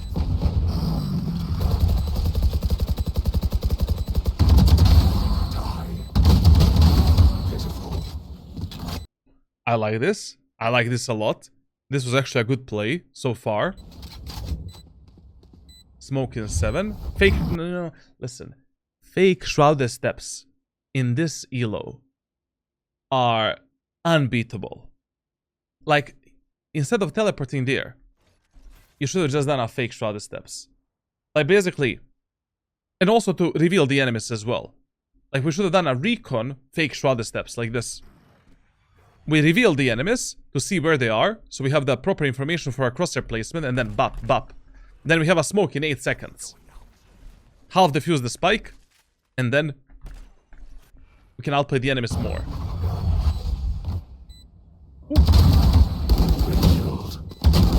Like, if you'd done a fake shrouded steps there, Sage would have been dead. Number 1. Number 2, we have a smoke in 2 seconds. We can smoke the spike, fake tap it, and we could have clutched this round, actually. Maybe. I don't know, but it's so easy to win the rounds against these enemies.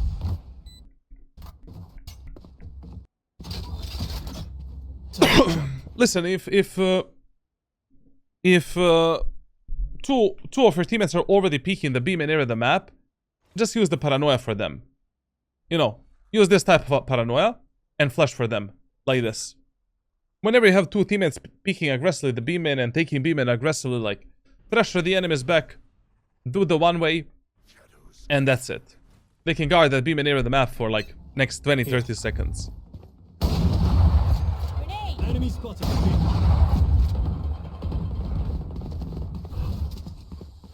Shadows traveling. Listen, you know, when your teammates are holding these long-range corridors with operator, really try not to fuck them up with the smokes. Like, there was no reason to smoke out that Yoru there. He has the operator, he's holding that angle. We can trust him, at least now. Like, we're winning this match 7-2. Our teammates are not that bad. I mean, they seem better than the enemies at least. Like, it was okay there. Cover going out. And this is a terrible play. Like, what is that smoke, man? And like, enemies are not a Usain Bolt. Like, enemies destroyed the Sage wall right now. Shadows traveling. What you should have done here was, like, just teleport. You know, teleport onto the God angle. And just hold the B tower. We kill the enemies there. Do a smoke. We can maybe paranoid the enemies or peek them on timing. Or just chill here and wait and kill them. But to be honest, like, I think you easily had a timing to get up on tower. And from tower to defend the mid. Or maybe once again, do a one-way here. To fully block the enemy's vision. And to defend the mid area of the map. Cover going. Like, you don't want to sell the B tower like this. Like, I mean, you know. That smoke just works in the favor of enemies. Out. They can fuck us up. And once again, you fucked up your Yoru.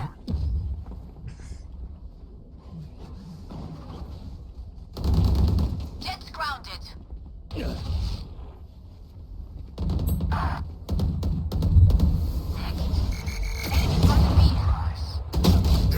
Listen, man, like, if enemies are moving out and they flash you, like, jump towards some kind of a cover, like, enemies, listen, why are you walking here? Like, why are you walking? We made a numbers advantage. Enemies know your location. What's the point of walking? You want to walk in Valorant only when you need to keep your location... when you need to keep your location a secret. But does it really matter right now? I mean, enemies flashed you on tower. They heard the sound cue. They saw the little jizz popping you in the face. Just go behind the cover, like, pull out your paranoia. Wait for the enemies to be out here. Flash them. Peek them with your teammates. Kill them. That's it. And this was such a stupid death. Like, I mean, on a scale of 1 to 10, 11. And listen, you know, you really need to apply on the bomb sites the tips that I have in my ranked playbook. I mean, you're a tier 3 Discord sub. You have access to all of the split Omen videos and guides. Like, this is an okay position to sometimes abuse. But with the Omen, we have like 10 times better strategies to kill the enemies while they're pushing the beam and area of the map. Like, this should be our last resort, you know, maybe peeking the enemies from this angle and trying to kill them on timing as they're pushing the beam and area of the map, but I don't know why would you play this spot as your first spot, essentially, like... One way. Are we stuck here? Cover going out. I don't know about this, like...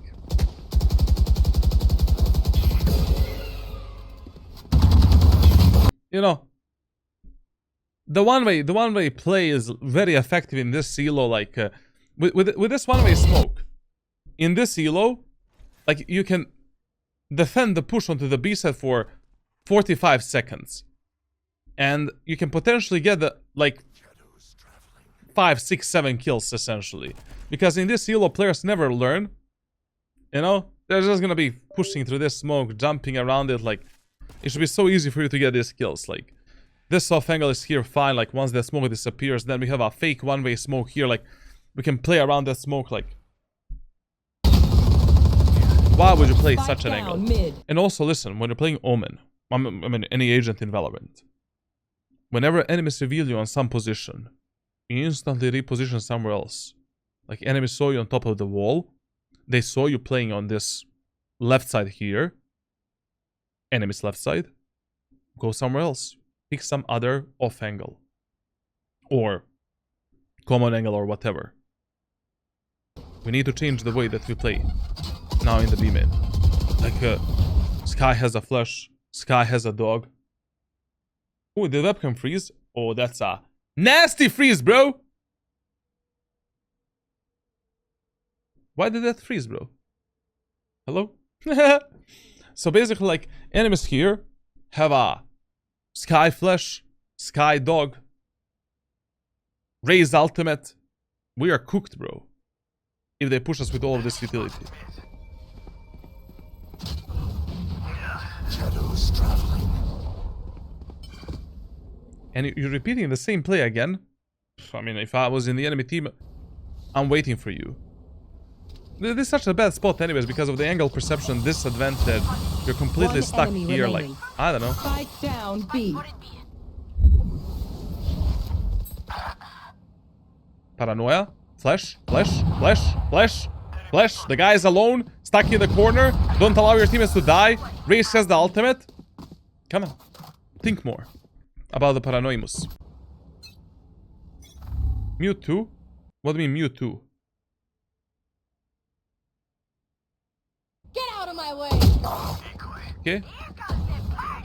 Cover going out. Listen, like, whenever you have the Omen ultimate, and you see that enemies are committing towards some bomb site, or your allies are starting to die, and they need your help, instantly use your ultimate to rotate. Like, use the smokes first, then the ultimate, and just rotate immediately. Like here, you should have done the smoke for the aim and area of the map, like at the choke point here, and then just save, rotate over some safe position where you can commit with your teleport and play with your allies. Like I would just teleport on tower, and I'm playing with my Yoru and with my Raze. No, not that. Not that shit, bro. Not that shit, man. Like 90% of times, when you teleport with Omen, in the low elo and medium elo, enemies are gonna think that you are behind them.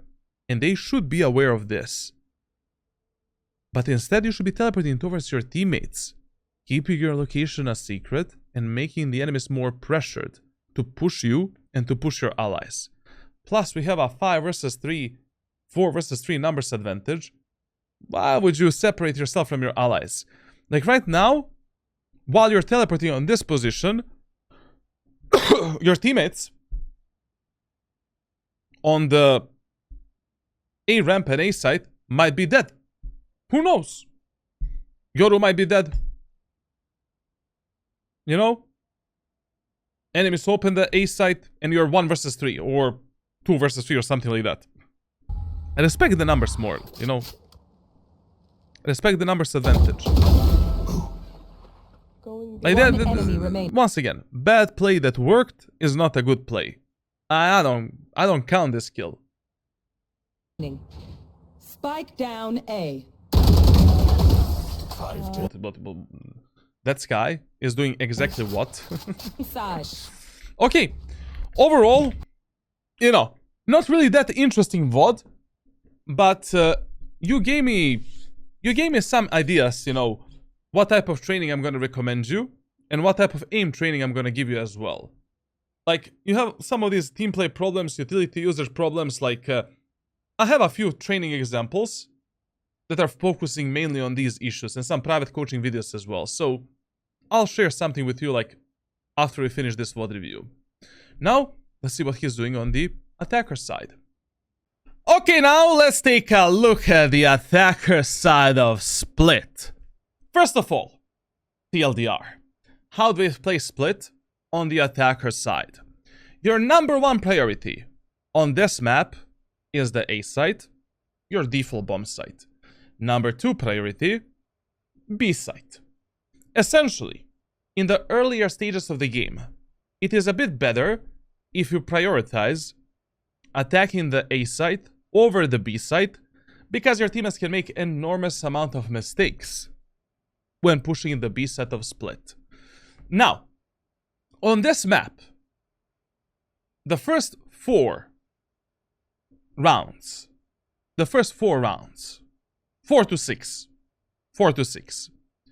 we want to play together as 5 and always pushing towards one specific objective.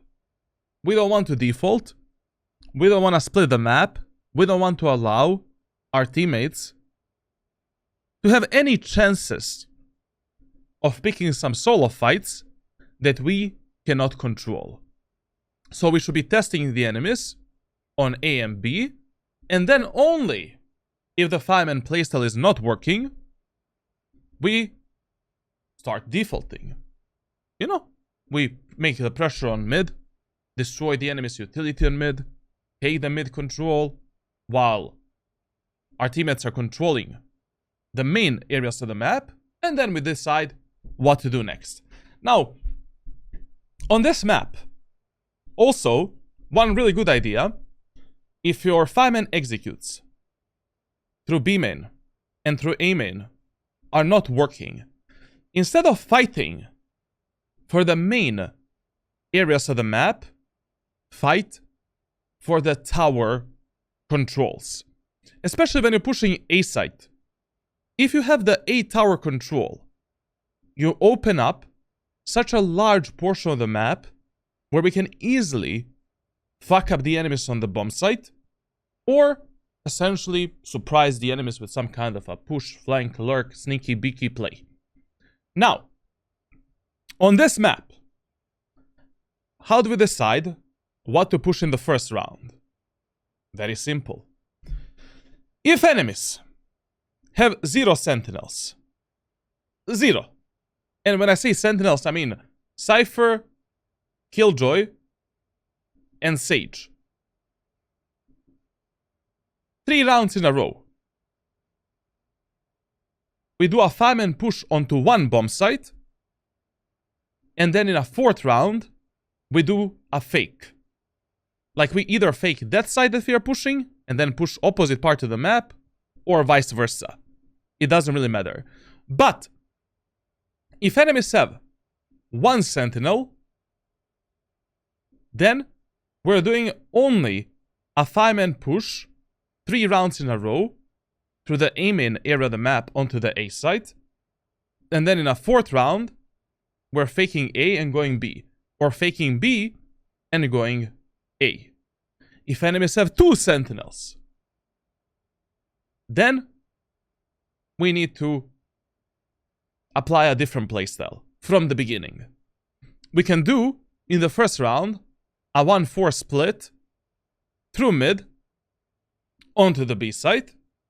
Spike should go mid, we should go mid as well. We are fighting for the tower control and taking the B site from tower.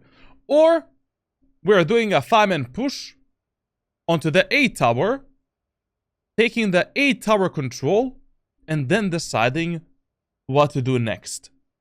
If you take 2 kills or more while you're pushing onto the A tower, fall down onto the A site and take the A site control.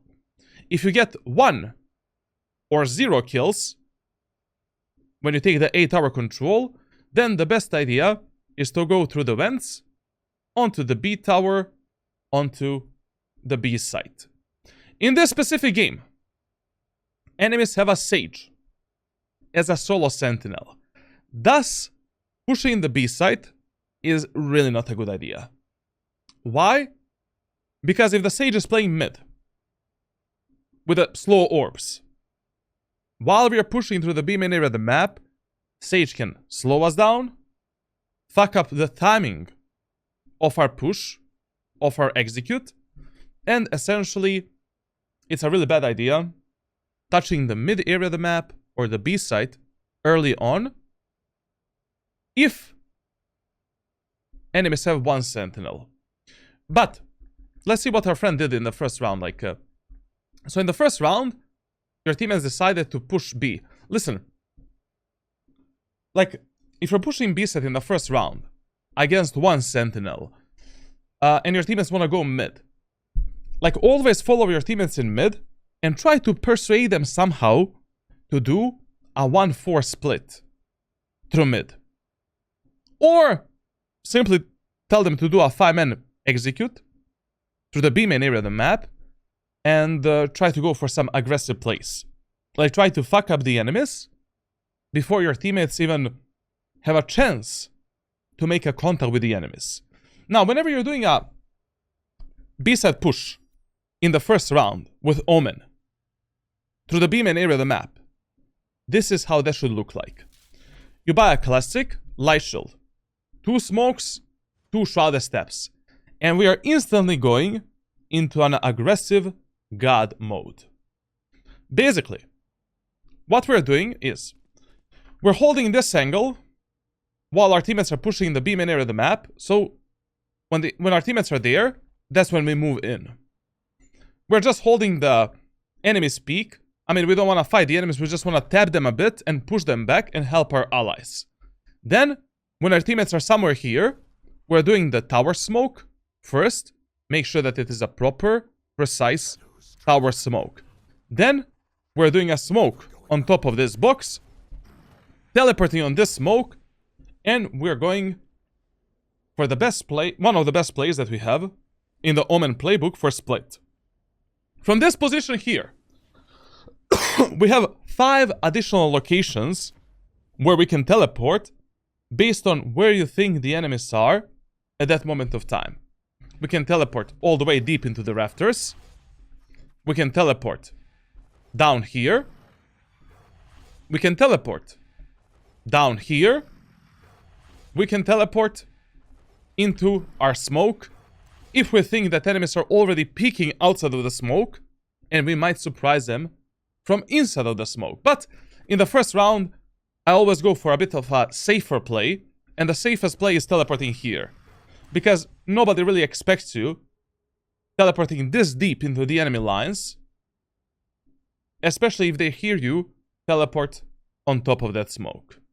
So, in the first round, whenever you're pushing the B site, you want to do this, do this, do this, and then do this. But you need to be mega fast. Mega giga fast when you're doing this. Like the distance, the time frame, the time distance between this smoke and this teleport should never be more than a second. 2 seconds maximum. So that enemies don't have a chance to get ready for this specific play. So they are not aware of it. Especially like in this elo, speed of your aggressive executes is very important, because their brains anyways have like 3, 4, 5 seconds of latency, and we want to abuse every single piece of that latency to fuck up the enemies. Now let's see what our friend is gonna do and how this is gonna look like. To be honest, especially in this round, I mean, if my spike is going mid, I'm going mid with my spike. And basically on split, whenever you have 2 or more teammates pushing the mid area of the map, you need to give them some smoke. either a one-way smoke for the vents, or a default smoke, or a smoke for the mail right here. Like, if you have only one teammate on mid, you don't give a shit about him. Like, you're never using utility for him unless he asks for some specific piece of utility. Like in this round here, like I would just start my round by pre-placing this one-way smoke down here, and then with that smoke I'll be destroying the enemy's sage wall. I mean, they have a sage, probably the sage is gonna wall here. Destroying the wall, we should always be aware of the sage peak above the wall, and I'll be splitting the B-side with my teammates through the mid area of the map. Because if they die with a spike in mid,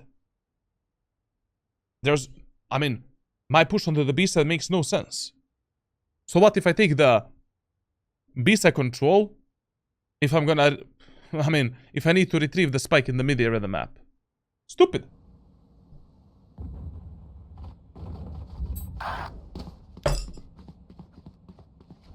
And here, if you already decided to do this type of a split, as soon as your teammates make a single footstep in this area of the map, and you reach this position, you smoke a tower, we smoke the box, and we go bop, bop, we kill the enemies on sight, or we can lurk into the smoke, kill the gecko, and open the B-side for our team. Like right now, there's no reason to shift. And also, listen, you should never peek this area of the map in the way that you did it. Like, if your teammates are already making tons of footsteps behind you, jump spot these angles before your teammates even peek them. Because most of the times your teammates are going to have a very bad crosshair placement when they're clearing these main areas of the map. And if you're already going fast, so we're not going on contact or timing, jump spot this, and let's send it. Let's simply send it.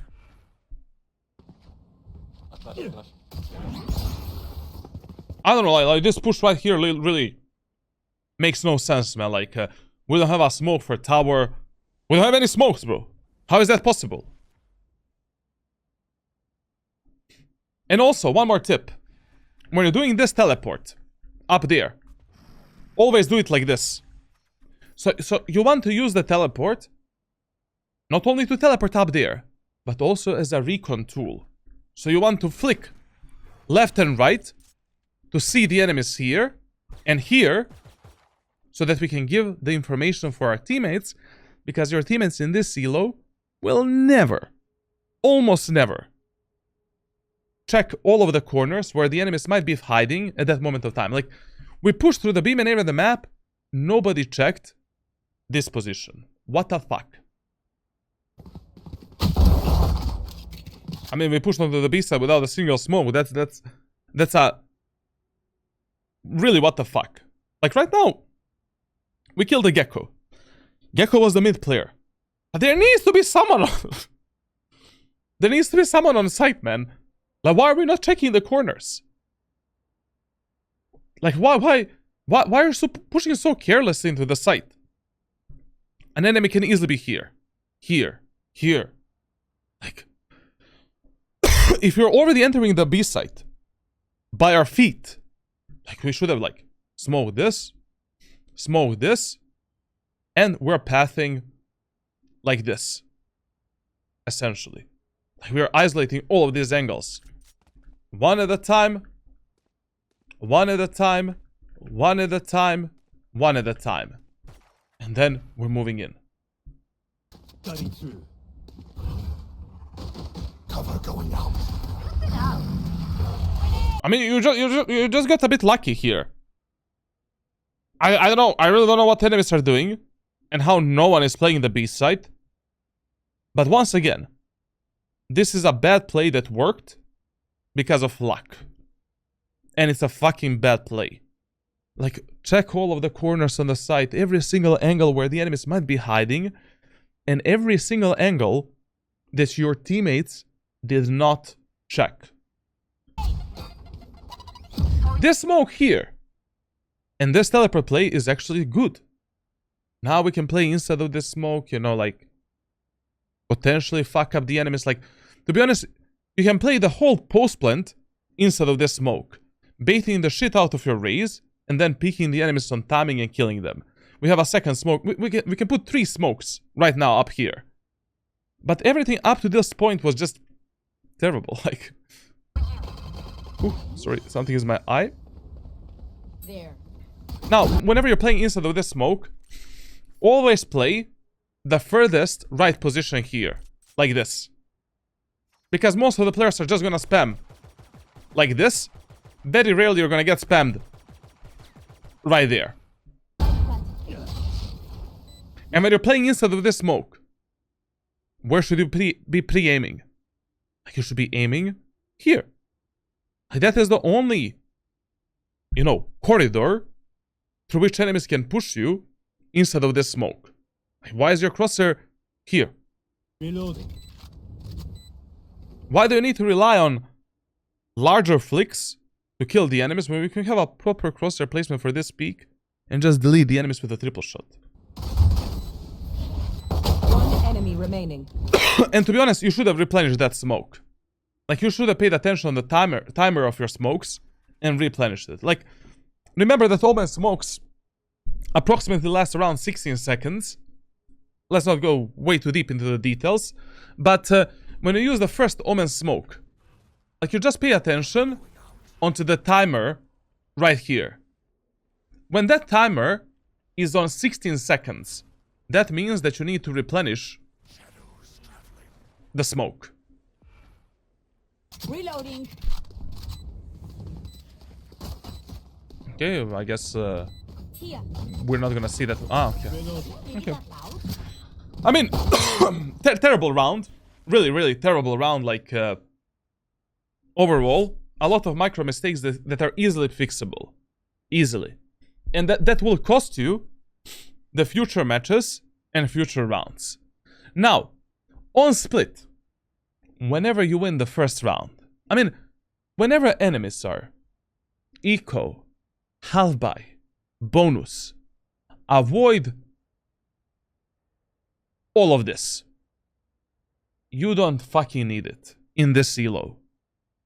Just tell your teammates to do a 5-man push through the aiming area of the map, put the default setup for them, one-way smoke here, smoke deep into the CT, paranoid the enemies on the left or on the bomb site as we are moving in, and that's it. There is no reason to complicate these anti-eco rounds on split in this elo. And of course, buying a stinger with a shorty, sure, fine, good, why not? I mean, pushing B is probably the worst idea that you can do in anti-eco rounds and when the enemies are eco. Because on B side, like, there's more opportunities for the enemies to fuck you up through that small choke point. They can play more angles where, you know, close angles where they can just demolish you, essentially. And just A execute is a lot cleaner. And also, playing the post plant on the A site against the enemies that are eco is much easier. Like, literally 10 times easier than on the B side.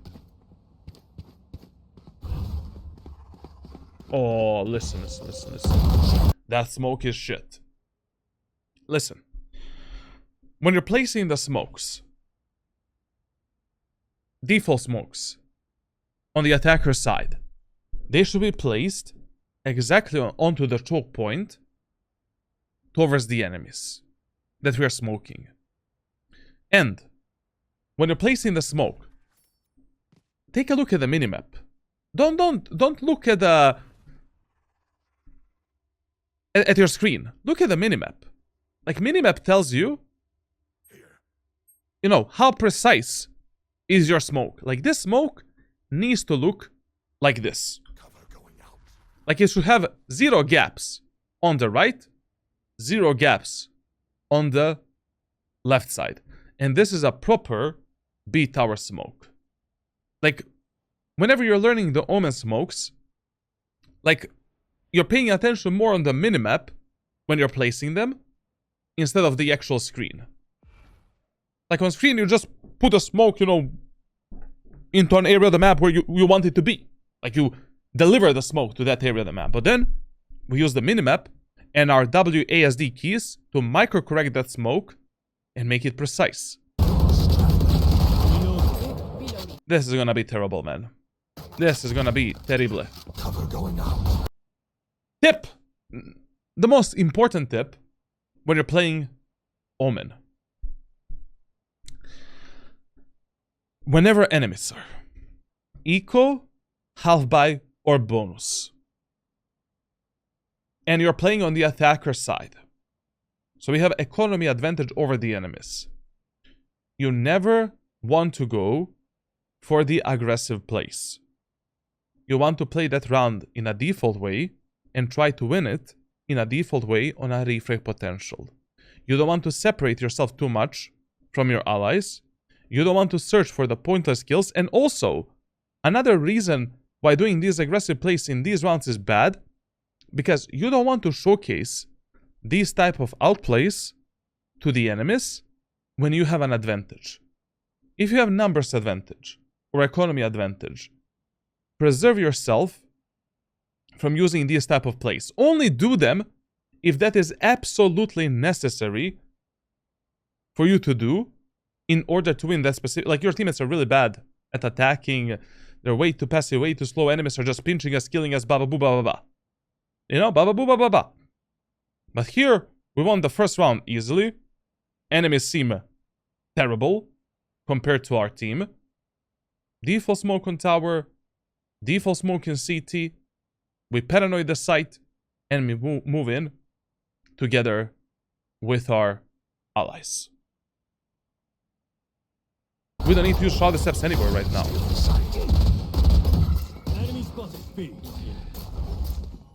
And what you're doing here is just suicide. Listen, like, whenever there is a slow orb of the Sage under your feet, you cannot jump because of that slow orb. Like, your jump is not big enough. And it is not high enough. And it is very easy to miss this teleport. Like here, when the Sage slow orbed you, abort the mission. Stay behind this wall, wait for the slow to disappear, and then let's go for some kind of a play. But right now, it is completely unnecessary for you to do this. Why are we doing this? Enemies are in a disadvantage. We have more utility, better guns, more shields, more everything. Like, chill a bit. Like, here you should be waiting for your teammates to take the first contacts, the first fights, playing more of a baiting game, giving them a default setup, and just moving into the bomb site on the contact between enemies and your teammates. And that's it. This was a solid game decision to drop down because, I mean, you heard that Sage below you. She really had, you know, it was okay. It was not, this was not bad. It was like just okay. But these type of plays, you never want to do when the enemies are eco, half-buy or bonus on a defender side. And you never want to push the B side or mid on split when the enemies are eco or half-buy on a defender side. Really bad decision. Now, we lost that round. Now we're playing an eco. Now, when you are eco on the attacker side of split, that is a really good moment of time to maybe make a pressure on mid. Like on mid, it is very easy for you as an Omen player to take some kills for your team and for yourself.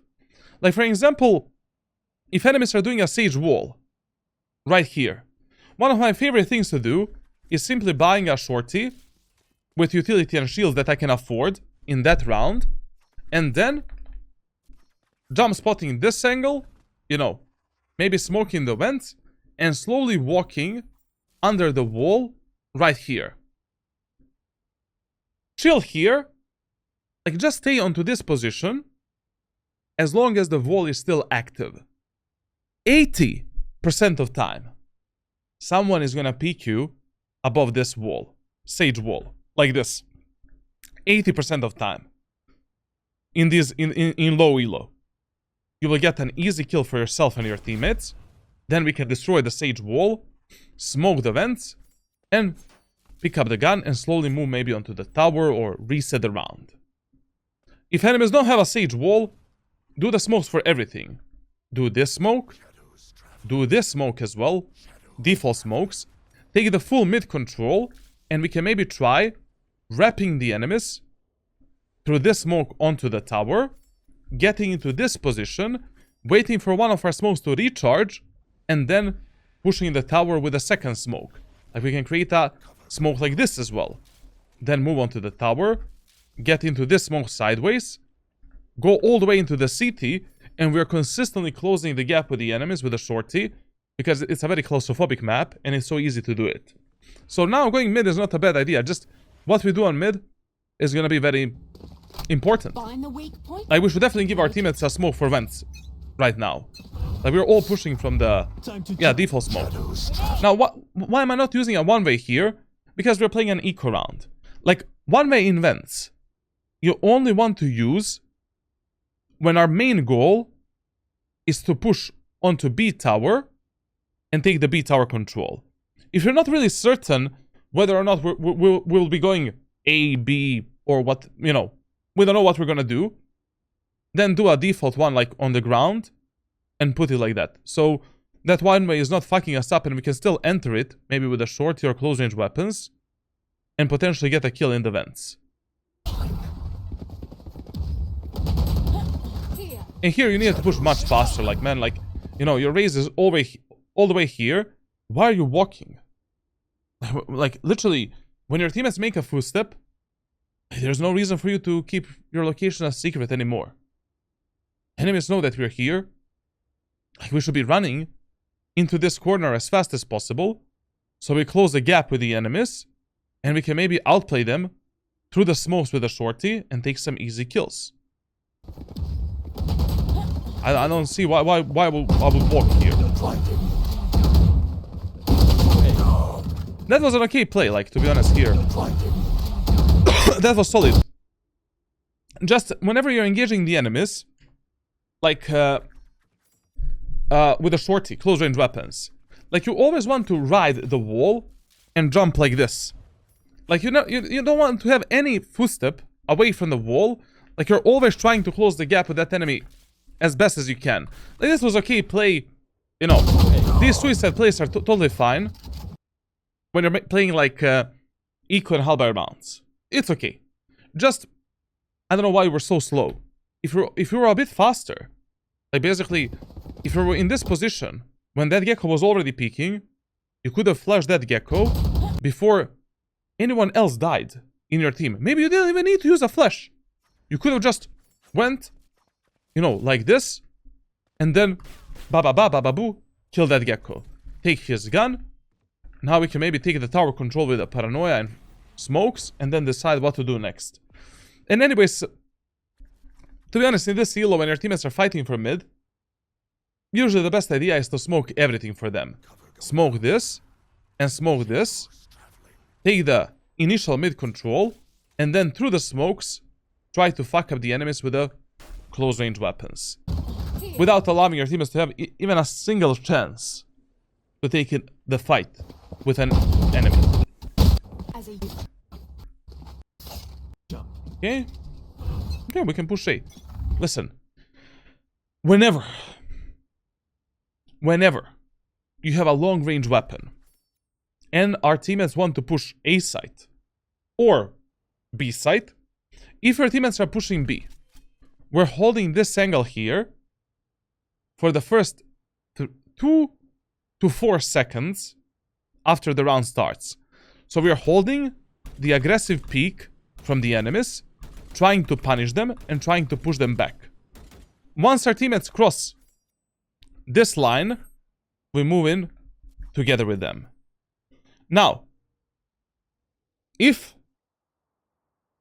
our teammates are pushing Omen, we're holding this, or this, or this for them for around like 2 to 4 seconds.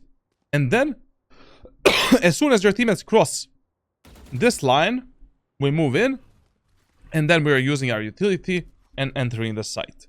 Is it true that it is better to peek mid from sewers than from the other side? It really doesn't matter that much. Like, for Omen, it is a bit more beneficial if you're going from the sewers, because you can always teleport into this corner, and from this corner, close the gap with the enemies and engage them a bit more aggressively. But anyways, like, you know, where you start depends where your teammates are starting. Like, if you have all of your teammates starting from the Chinatown, here, like, it is better to start from the sewers. You know? Like, to separate a bit, like, our push and our peaks. If all of your teammates are going from the sewers, you should start from the Chinatown here, and basically, you know, jump spot the enemies and then move in. Cover going out. I have the spike. Spike down A. Reloading. Going out. I completely understand what he is trying to do right now. I completely understand what he's trying to do right now. But if you already make a smokes for this type of a setup, go for it. Go for it. Like, heal that raise and go for it. Like, we can see here that our duelists don't want to go in. We killed an enemy on tower. Flash the enemies. You know, through this smoke, and teleport on tower. Let's go. We created a setup. We took one kill, cleared the smoke with a gun, TP, pinch the enemies on tower, take the tower control, and then from this position we can move into the site together with our allies. Like, as soon as you kill that race, you should have went for the play that you created. Like, basically, this is the play that I showcased in my rank playbook on my Discord server that we do in the first round when we are basically doing a 5-man push onto the A tower. We're smoking the rafters, smoking this for the cross, and we're using the smokes to actually make the sandwich out of the enemies. This is also a good setup for eco rounds and halberd rounds as well. Sometimes. Like, if you already created this setup, go for it. Like, I don't know, why are you hesitating? Reloading. Reloading.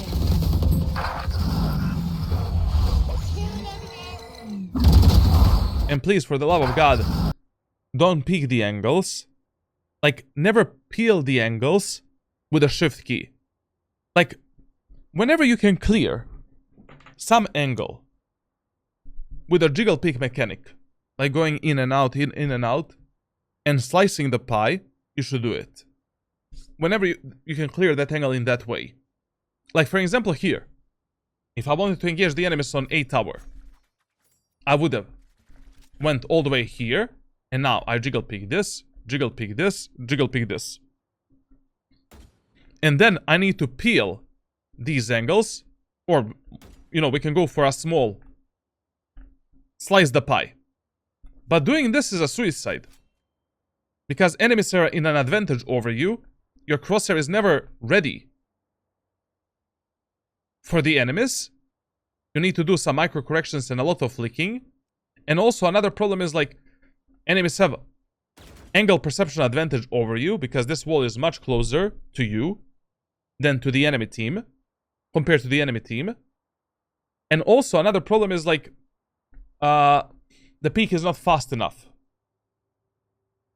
Basically, like, you know, we're mega slow. We're pressing the W key to move forward. We're in a huge disadvantage overall.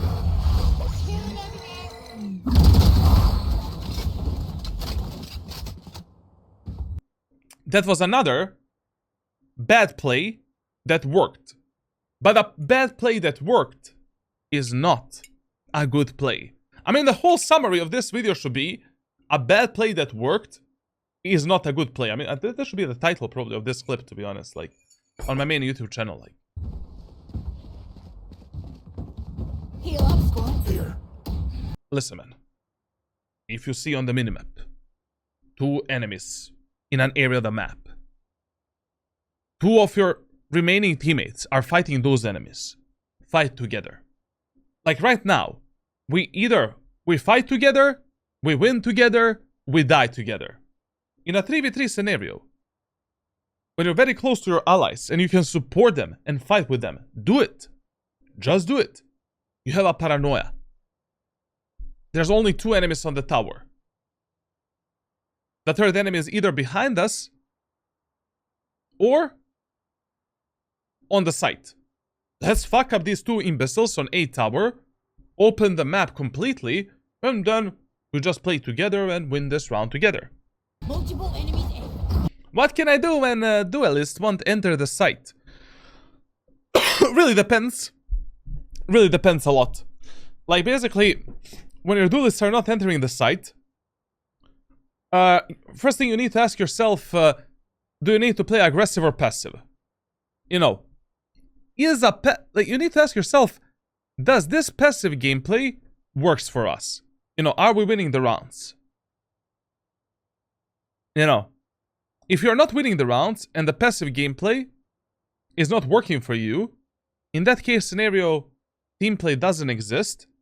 You're searching for solo picks and you're entering the full-on aggressive mode with Omen.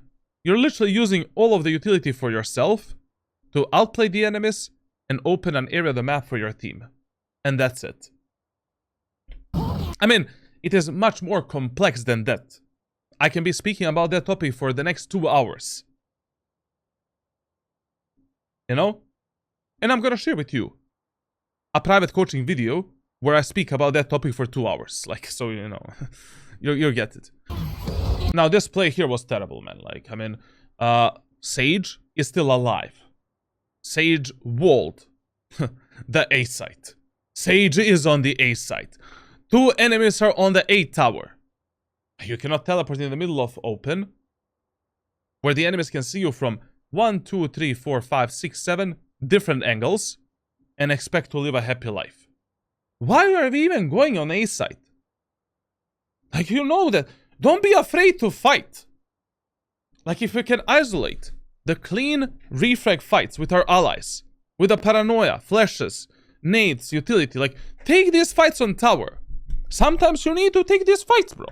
Sometimes you need to... I mean, it's not a clean fight. We fight together. And we die together. And we win together. And why would you separate away from your allies when we could have fought a 3 versus 2 onto A tower? And we know that enemy Sage is still on the site. She walled the site a few seconds ago. She cannot be on tower yet. Maybe she is now, but she was not on tower when only Sky and Jet were on tower. Fuck up the Jet and Sky, and also, like, count the enemies. Aha, Sage walled this. So she is on the A side.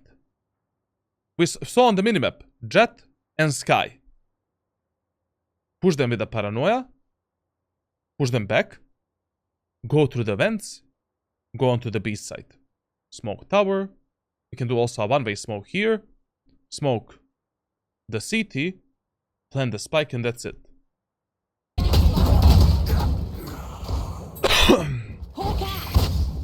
That was a terrible play. Remaining. Terrible.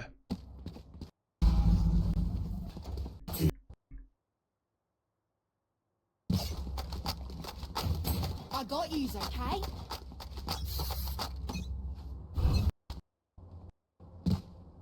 I mean, to be honest, in this round, I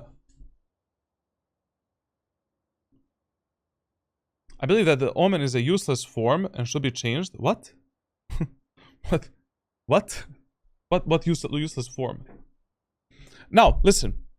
In this round, I mean, we can push A set again. But, you know, what... Right now, we're playing a bit of a half-buy eco, you know. We don't have that great of a weapons to actually push the A side. Also, we noticed in the previous 3 rounds that the enemy Sage is never walling mid. Like, she's always walling either A side or B side.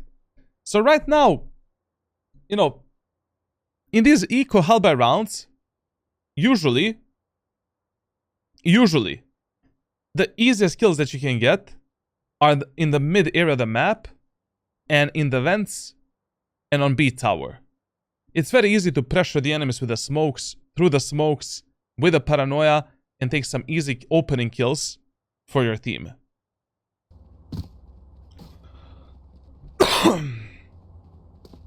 He's okay.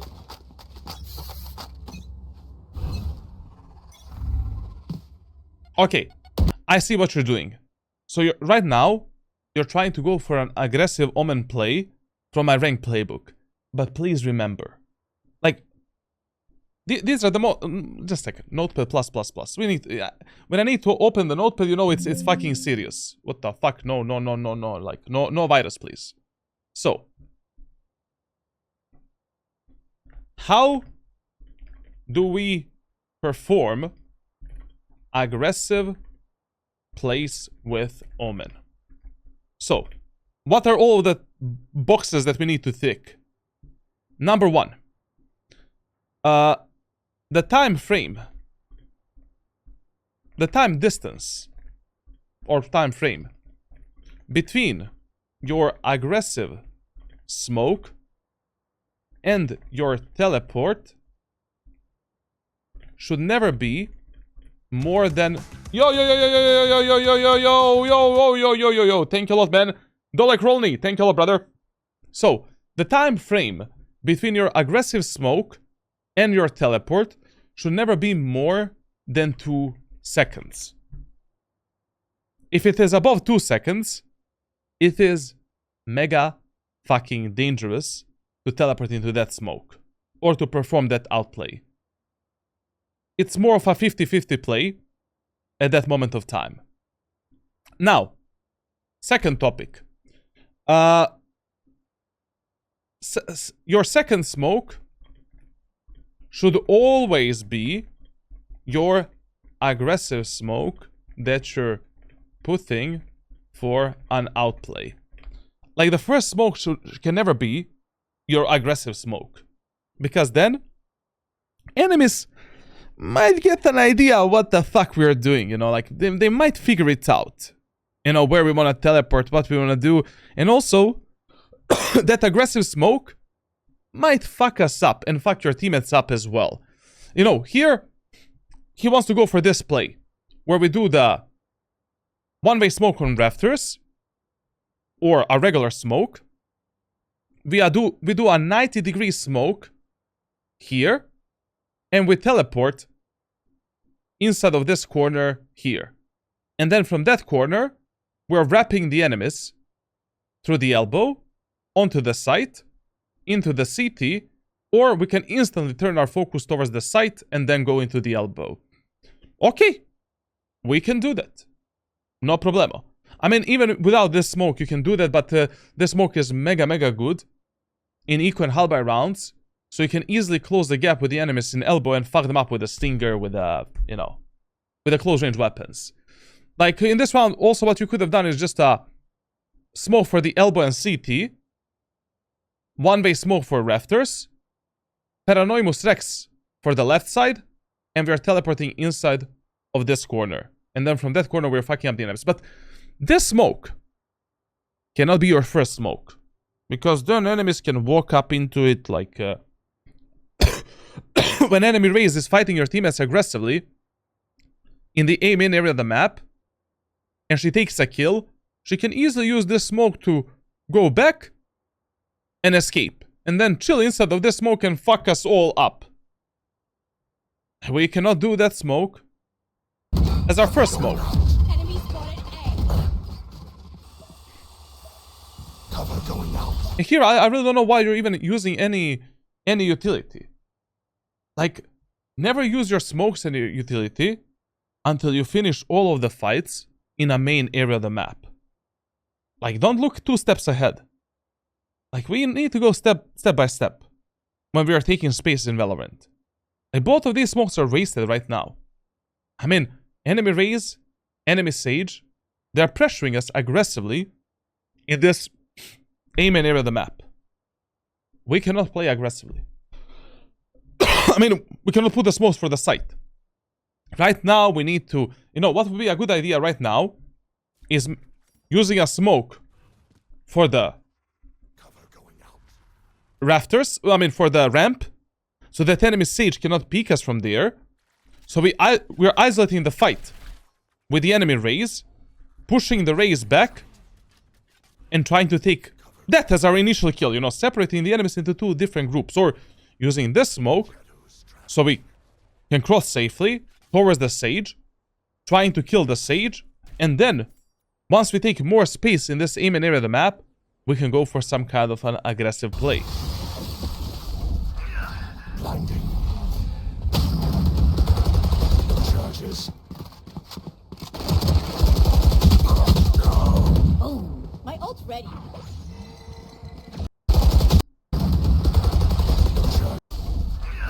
Blinding. Charges.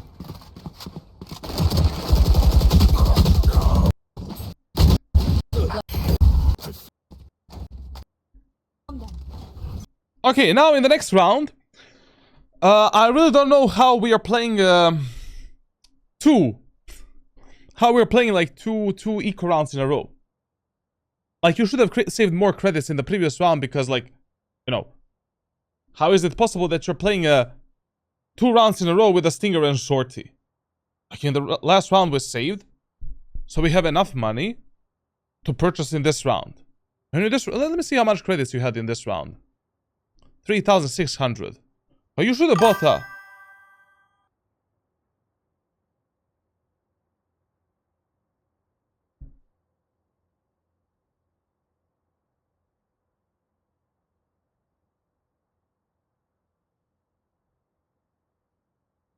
Huh?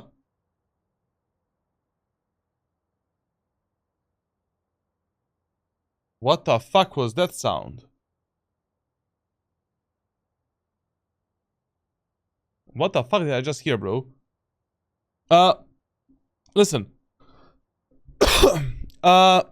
In this round, we should have bought a Vandal with a light shield, 1 smoke and 1 shrouded step.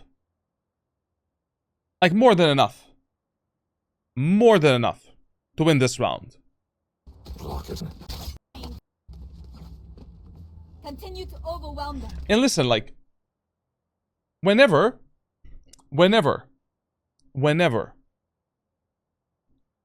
enemies are pressuring you aggressively in the main areas of the map, use any utility necessary to push enemies back and to make your teammates alive. Like, if your teammates are dying a lot because of this peak, you know, hold the enemies from this off angle, kill them, let's move in. Or flash the enemies, teleport here, take more space.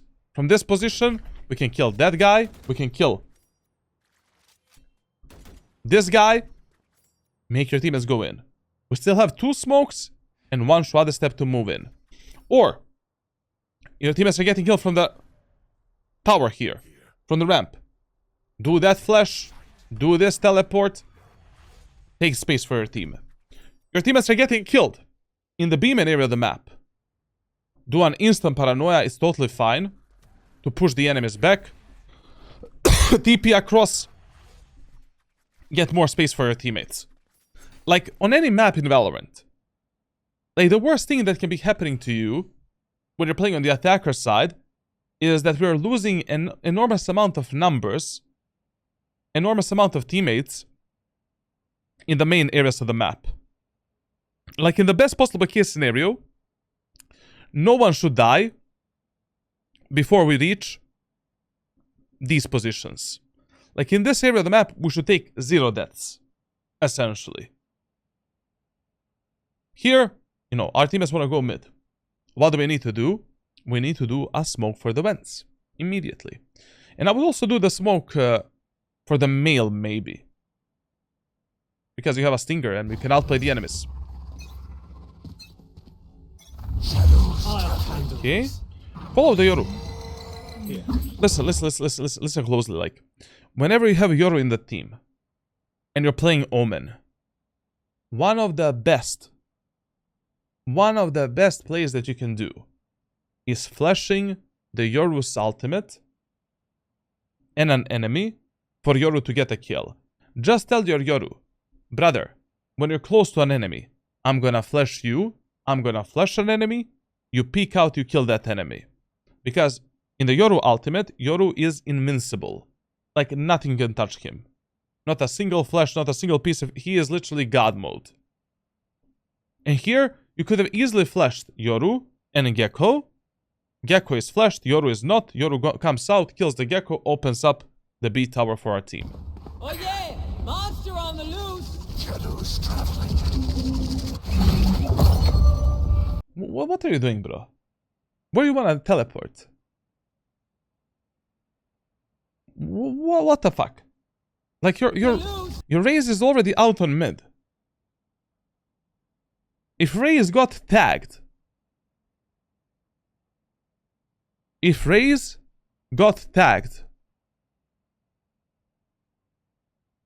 there on mid, she would have been dead. Like, you should have just, you know, destroyed that ultimate for the Raze or bait it out. But to be honest, like this Gecko, I don't know what he's doing, to be honest. Get out of here. Watch them run. This teleport mega giga stupid. Like, why are you separating yourself so much away from your allies? We just got a kill on Gecko. What do we do now? We follow our Raze. Sage and Sky can go through B main. You, Raze, and Yoru are going through the B tower and CT. All we need to do right now is safely cross the mid area of the map. We can also paranoid, you know, the vents. And we are pinching the enemies on the B side. This whole match, enemies played only one guy on B, one guy on tower, and 3 players on A. And occasionally, they had 3 players covers this area of the map. So in the worst case scenario, right now, 2 enemies are on the B side. We are 5 versus 2. We killed those 2 imbeciles before the rest of the enemy team rotates. Whenever we get a pick like this somewhere on the map, and your teammates want to push in, just follow them up, go fast, don't separate from them with your ultimate, just follow them up. Refrag them, that's it. Get out of here. Watch them run. Shadows traveling. And also, this mode that you did on tower is terrible, man. First of all, it is mega unprecise, like it is misplaced. You know, it's all the way here. And second of all, it's a bad smoke. I don't need it. You know? You should have saved the smoke for the push onto the site. So we can smoke the CT. Your Yoru got the info that no one is here. Except the Gecko.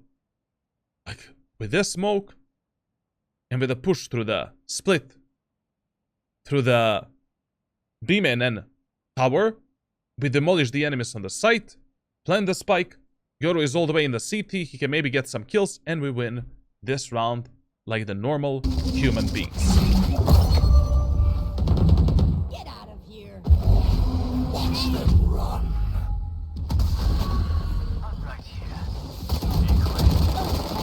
One enemy remaining. Okay, we know that the Raze is the A player. I mean, Raze played A side this whole match, so we should just go B. Oh, you have the spike! Oh, we alive there, bro. Unscathed. You know, you need to write down, like, take some piece of paper while you're playing the game. And write down, you know, like, this is one of the best ways to improve your overall awareness and to start thinking about all of these things inside of your games. Take a piece of paper when you play a ranked match. Write down the names of all of the agents that are currently in the game. Enemies have the Sky. They have the Raze. They have the Jet. They have the Gecko. And what they have also is the Sage. So, and write down where did you see these enemies in every single round. You know, Raze played the first round on A, second round on A, third round on A. Jet, Sage played the first round on B, second round on A, third round on A, fourth round on A, etc, etc. Then Jet, you get the point. And then, based on the notes that you collect for yourself, you have a visual representation of what you should expect from the enemies and what you should do next. If it is already too hard for you to remember all of these things that are happening in a match, write them down. You know, once you're dead, or once like the round is over, take like 5-10 minutes, write down what did you see, where did you see the enemies, so that you always have visual notes that are telling you where you should expect the enemies the most and what they're primarily doing during a match. Cutting through. If it is already hard for you to remember that. I've got your trail. Listen, like, whenever you're starting on the B side, like, start by hugging this wall and holding this angle. We can crouch, or you don't need to crouch. Hold this peak. Punish the charlatan. Punish my peak. Punish my dead zone peak. Like, hold this. Try to push the enemies back. Try to kill them.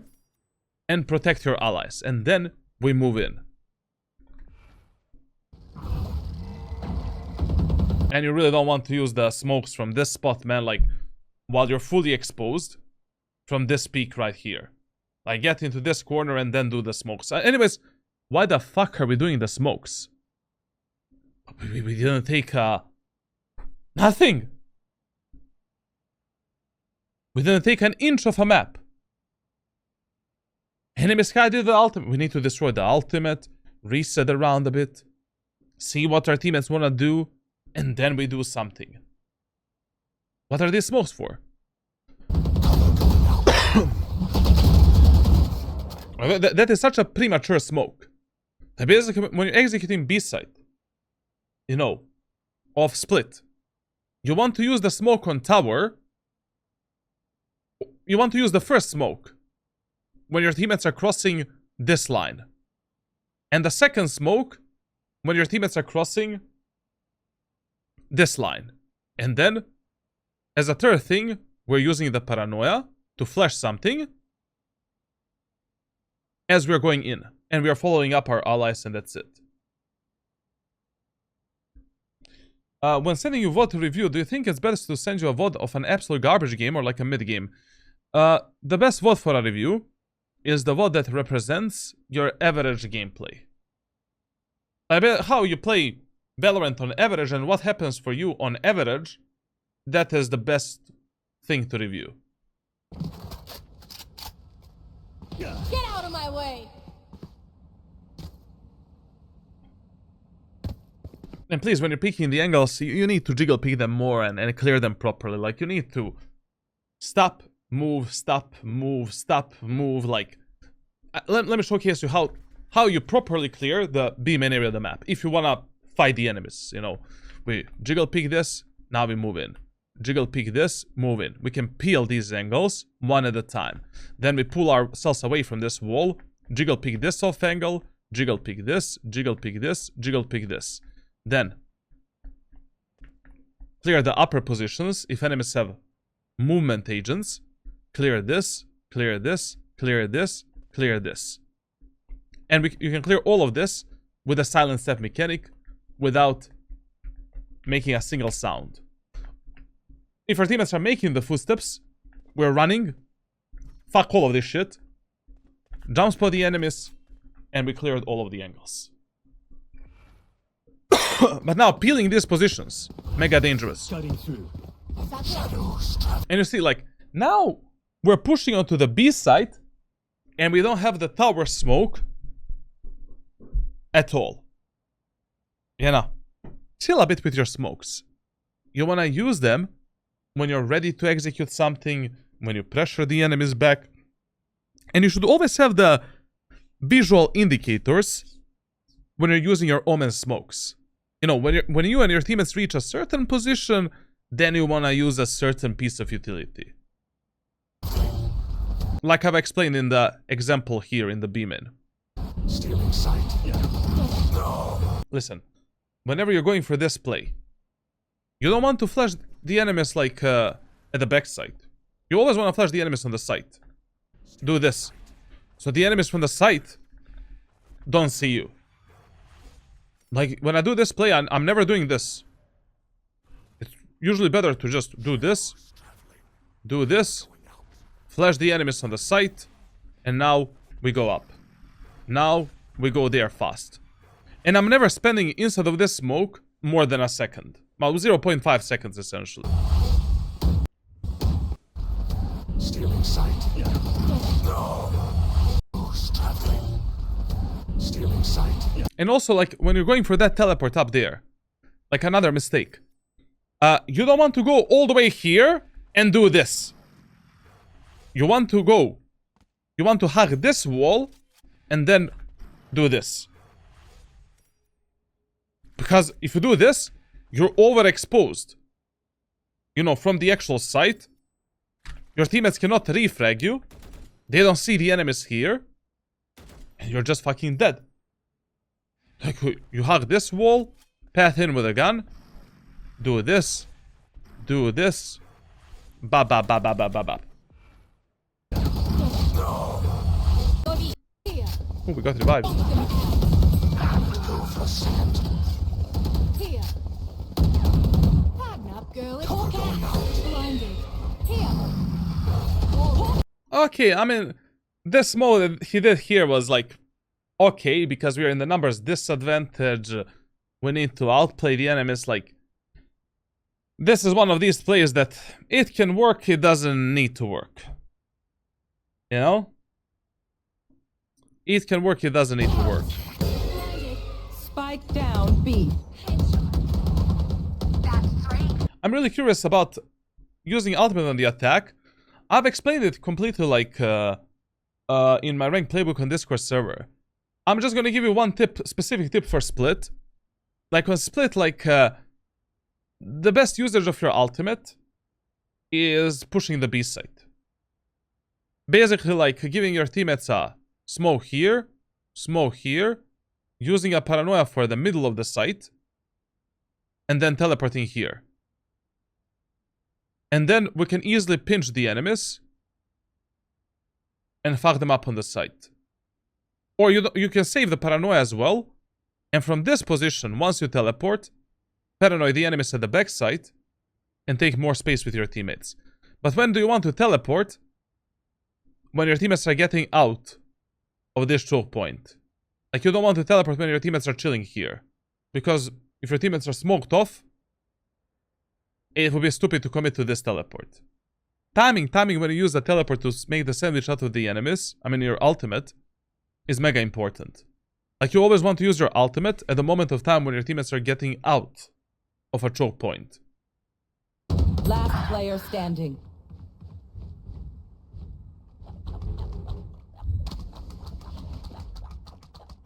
This can work. I mean, he can easily win this round. I don't know.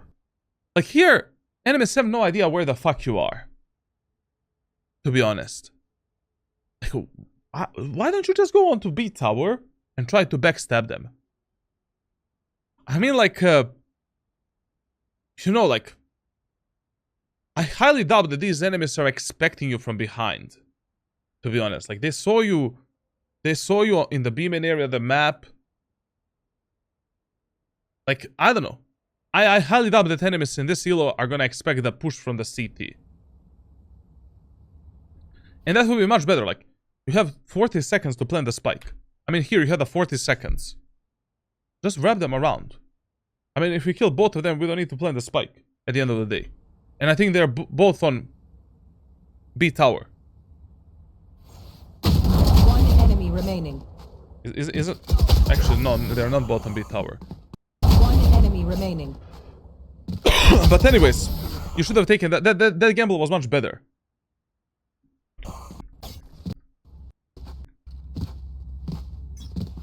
Time to jump.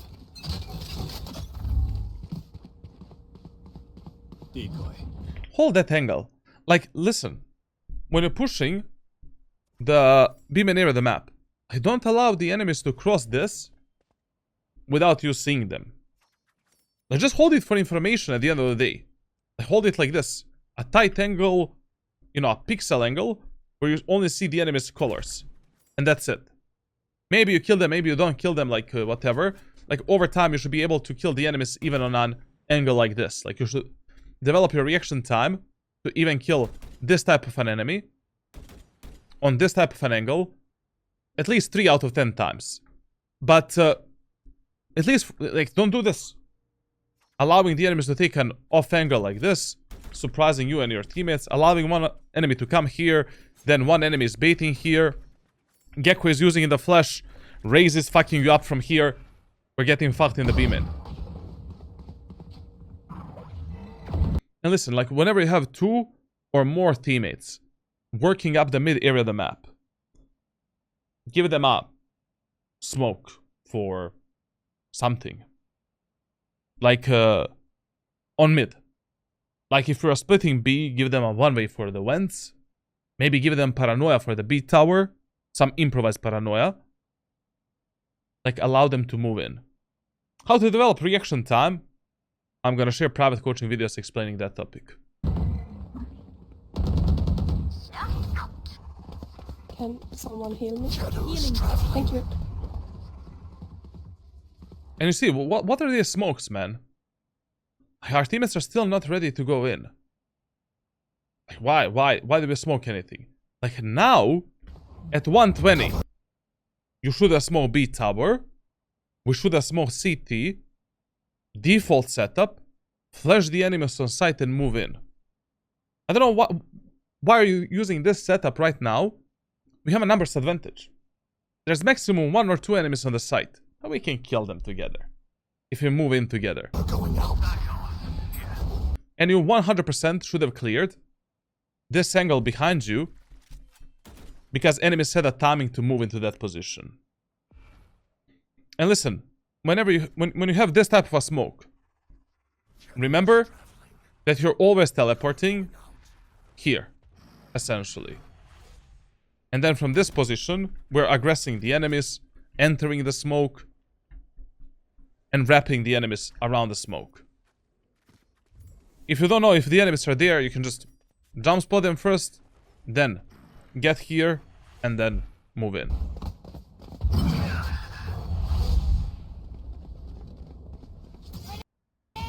Listen, if you get inside of this smoke, never exit this smoke through the middle. Like this. If you don't know whether or not enemies can be here, always go from the left side. Like do this. Like peek towards the left side and wrap the smoke. Use a paranoia. Maybe.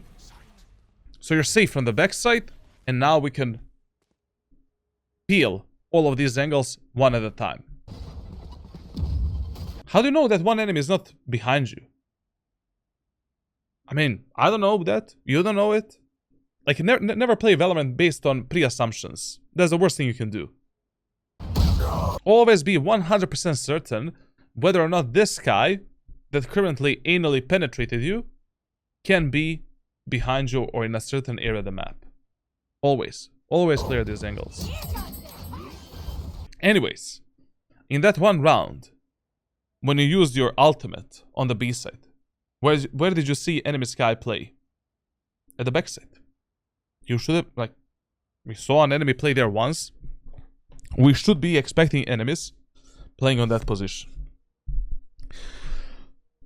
In a game of Valorant, it is always better to be safe rather than sorry. It is always better to clear the angles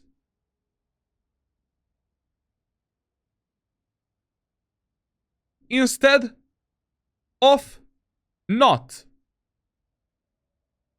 clearing the angles. Wow. What a, you know? Big brain. $300.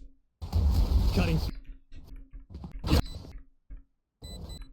You should have been around. You should have been alive in this round. And you should have won this round yourself, basically.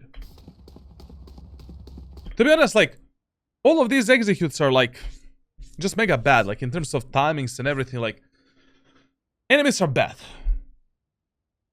Like, enemies are mega giga bad.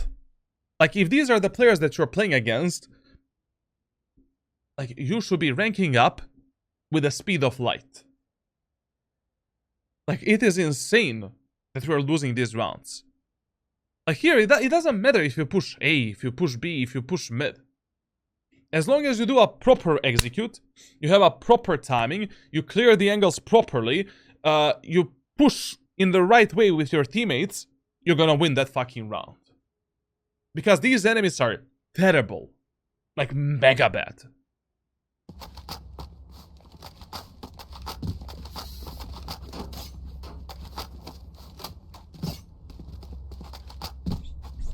Can someone get this? Don't give them ground.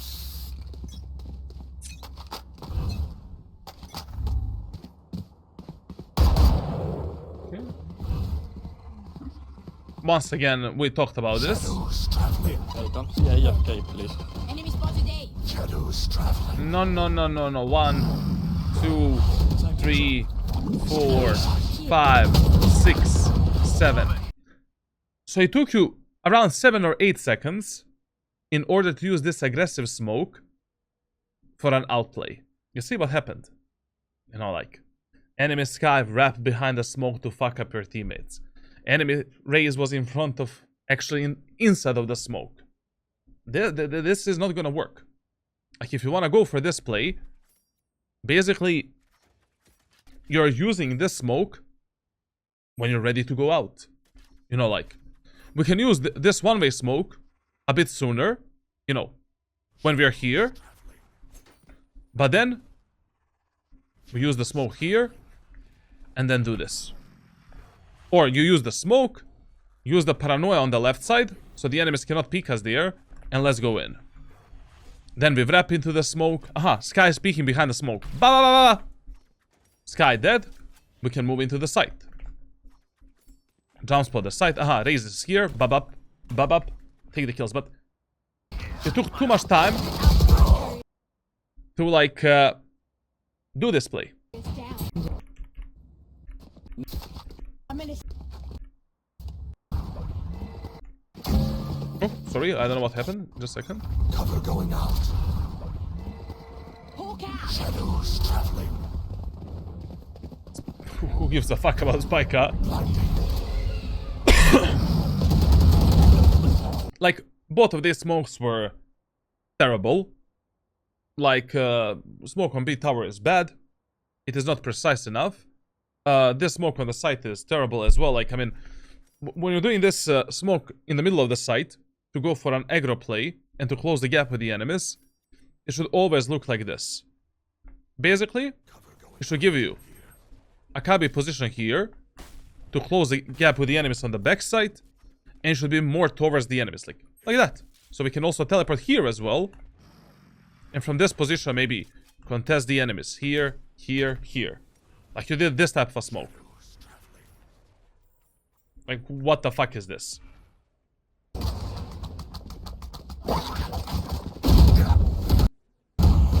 Harden up, girl. Last player standing. And to be honest, like, when you have a shorty shotgun, you know, some shotgun essentially, and you're pushing the B set of split, usually the best idea is to do this play again, but instead of teleporting like under the rafters or something like this, like basically on the rafters or under the rafters, you teleport under the tower here, and from this position you're trying to wrap the enemies, get in a smoke, and fuck the enemies up. Also, one good play with the shotguns is like doing this smoke, teleporting into this corner, and then through this smoke, closing the gap with the enemies and fucking them up at the backside. Okay. 78 grenades left. Cutting through. Literally, in this game, if you just had a proper utility usage, proper executes, and team play, this should have been over like 10 minutes ago. Cover going out. I have the spike. I've got your trail.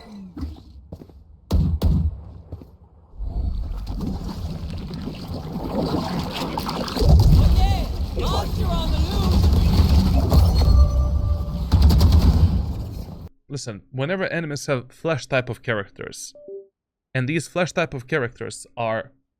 Ooh. Camera? Camera, bro! So my camera is actually disconnecting. And that's the sound I'm hearing. Interesting, interesting. Good to know. Good to know. So, like, whenever enemies have flash type of characters and flash type of agents, like, you always need to move a bit more towards the walls and towards some cover so that we can dodge these type of flashes, you know, like, here for an example, you know, you cannot stay in the middle of open because enemy Sky can flash, Gecko can flash. We need to play here and wait for the enemies to peek. We need to play anti-flash system. Let your teammates get flashed and be ready to refrag them or to save their life. And also when you're taking the mid control, it is like, it is really beneficial if you clear this angle, teleport here, and from this position, try to dodge the enemy's flashes, and try to contest the enemies before they even peek your allies. Okay, now we need to replenish the vent smoke, very good. Now we need to fight these imbeciles, let's go, let's go. Fuck them up, fuck them up, fuck. Spotted B. Here. Scout destroy. Barrier created. Listen, I mean, why are you going back B main? I mean, like, first of all, we cannot trust these teammates at all. Second of all, we know that 2 or 3 enemies are on the B tower right now. 2 minimum. Like, you should be going with your allies on the B tower, killing those enemies on B tower, and then when we take the B side control, we just briefly clear the B main area of the map, in case that any enemies lurked up there. Why are you leaving them alone? You know, they're really bad on the... also, remember one more tip. If your teammates are good on one side, that doesn't mean that they're gonna be good on the opposite side. Your teammates might be gods on a defender side, but on the attacker side, they're absolute utter shit. That is why every single side you start with the mindset, my teammates are bad until they prove me wrong. Like on the attacker side, your teammates were like, you know, they played the defense 10 times better. So right now, like, I mean, I don't know why are we complicating this round again? 2 enemies are tower, kill the enemies on tower, take the B side control, clear the B main, win the round.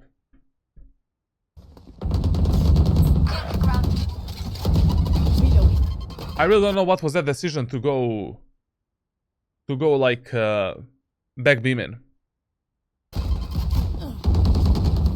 One dead. My ultimate is Okay. ready. Now, we should reset this round. Sage has the ultimate. Let's go back mid, revive one of our teammates, and we can push the B side. Like, you know, Valorant is like playing chess. Your main focus are never the kills. Your main focus is never planting the spike. Your main focus is like understanding your win conditions, win potentials, and winning the rounds in the easiest way possible. With the least amount of effort. Right now, okay. We are 3 versus 2. We have a wall for the vents. Enemies can be behind us. Here, here. Enemies can be on site. Enemies can be CT. So, we have 2 dead teammates on mid. And Sage ultimate. Sage, revive one of our teammates on mid. And let's reset this round. Sage revives one of our allies. Now, all of a sudden, we are 4v2. And instead of pushing through an off-road like this area of the map where enemies can pinch us and fuck us up on timing from behind and from a lot of angles, in these type of scenarios, the best idea is to fully reset the round. Like regroup all 4 of these teammates to a main area of the map. Like we clear all of these lurks and flanks. so we're not getting pinched by the enemies and fucked from behind. And then we just perform an execute like the round just started. We have plenty of time to do that in the B main area of the map. Shadows traveling. But now, and also like, you really need to track like where you see the enemies and, you know, how they're playing. Like, brother, like Sky was the B player this whole match. You saw the Sky on B tower. But where do you want to teleport? Like, once again, we're coming to the same topic that we discussed on a defender side. You have a lot of unnecessary utility usage when you make a numbers advantage. Where the fuck you want to teleport? Fuck that shit. Like, bait your teammates, let them move in first. You know? Refrag them, win the round. One dead. My ultimate Why are is you ready. going in first, like, you know, with a full Shadows HP? traveling. Like, let the Raze go in first, let the Raze die, reflect the Raze, kill the Sky, plant the spike, win the round with your Sage. This fear heals. Player standing. I need Time to to go. mobilize my pack. Okay. Shadows traveling. Okay. Enemy spotted A. Cover going out. Watch them run.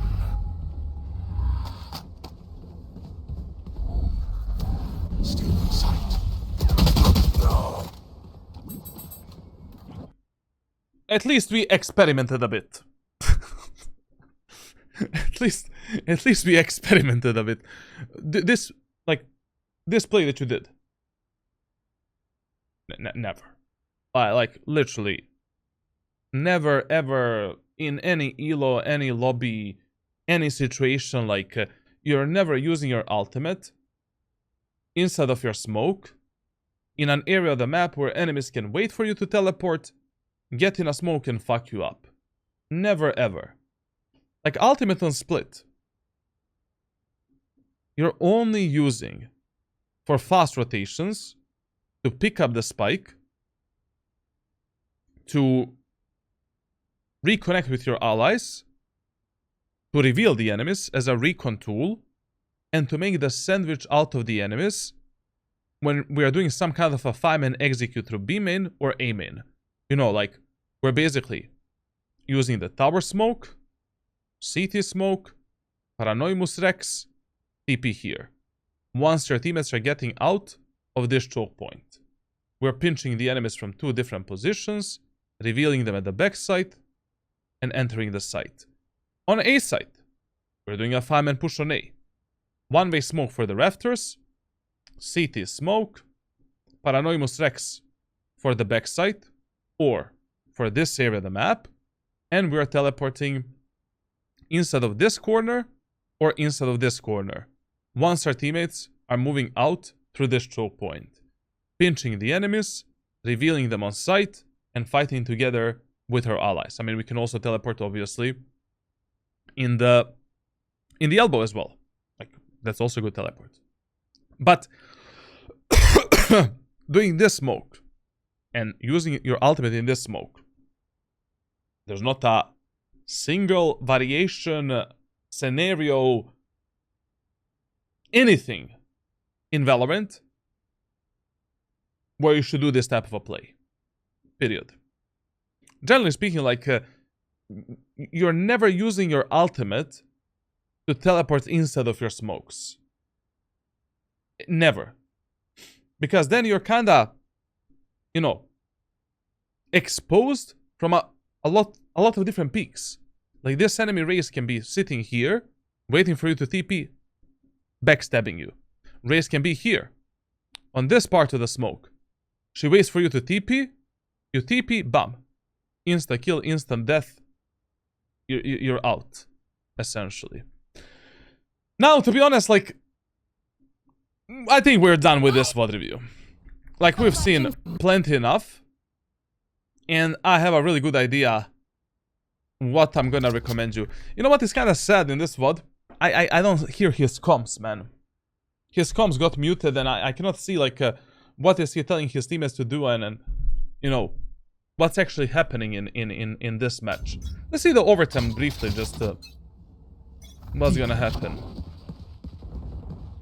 Is this gonna be a win or loss? Smoke the Omen. Smoke the Omen for the Raisin Sky. Deep smoke, deep smoke, deep smoke, deep. No, what the fuck? Why did you give the enemies so much space? Shadows. Like, enemies didn't cross this line, and you did this smoke. You gave the smoke to the enemy team, bro. Like, if enemies didn't cross this position, give the smoke there, like, so enemies cannot cross, bro. You just blocked the vision of your teammates and gave the enemies all of the space in the Omen area of the map. Crazy, bro. Your teammates are fighting A tower. Fight with them.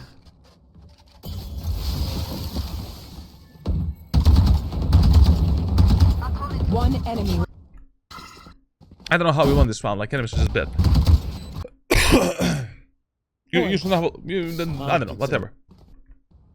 Enemies were terrible on the attacker side. I mean, generally speaking, in this elo, players are terrible on the attack most of the time. Time to jump. Smoke mid for them. They're gonna die. Vents, smoke, vents, smoke. So listen, like this whole match, you saw Gecko playing here. Enemy Gecko. Let's take this red guy. This Republican Gecko. Republican Gecko was playing in the male. One-way smoke in the vents. Paranoid, the male, because your team has died enormous amount of time from the enemies that were playing in this area of the map. Fuck it.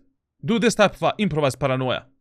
Allow your teammates to easily take the male space while you're slowly going through the B main and pinching the enemies. Then we give our teammates a one-way smoke here or a regular smoke, and we're connecting with our allies on B.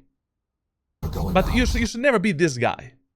You should never be this one guy going through the B main area of the map.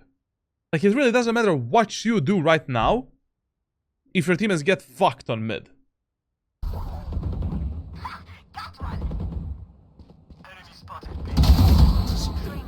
Like, this kill wouldn't matter if all of your teammates died on mid. There's no way I would trust these guys with anything. Like, they played terribly on the attacker side. Heal. What are you clearing? Jett and Sage played the whole match on the A side. You know? Take some notes, brother. Like, activate your brain. Ask yourself, where did you see the enemies before? Where do they usually play? How do they play on this map? Like, one of the easiest things that you can abuse against the players in low elo is their utterly bad repetitiveness. Like, players are just repeating the same shits over and over and over again. Even if that shit is not working for them, no worries, man. I will gladly lose 12 rounds in a row by trying to play the same playstyle and the same shit over and over and over again. On both attackers and defender side. This whole match, we could have fucked up the enemies in so many different ways. When we were pushing B, we should have been expecting this guy to play on the side, back side, and clear that B set a bit more carefully. When we were pushing mid, we should be flashing the male and B tower. Gecko is playing there, push them, flash them back, and take that area of the map safely. On A side, like, if you actually did a proper aggressive plays, these enemies would be dead. Also, like, you know, on A side, whenever your 5-man pushes onto site are not working, like, do this cross smoke, do this smoke, and primarily fight for the A tower. Take the A tower first, and then, you know, let's decide what to do next. Thank you. I think that is the first comm I heard in this whole match. Sky said, I'm gonna show you. This game is so teaming. Can somebody tell me, like, what is teaming? Traveling.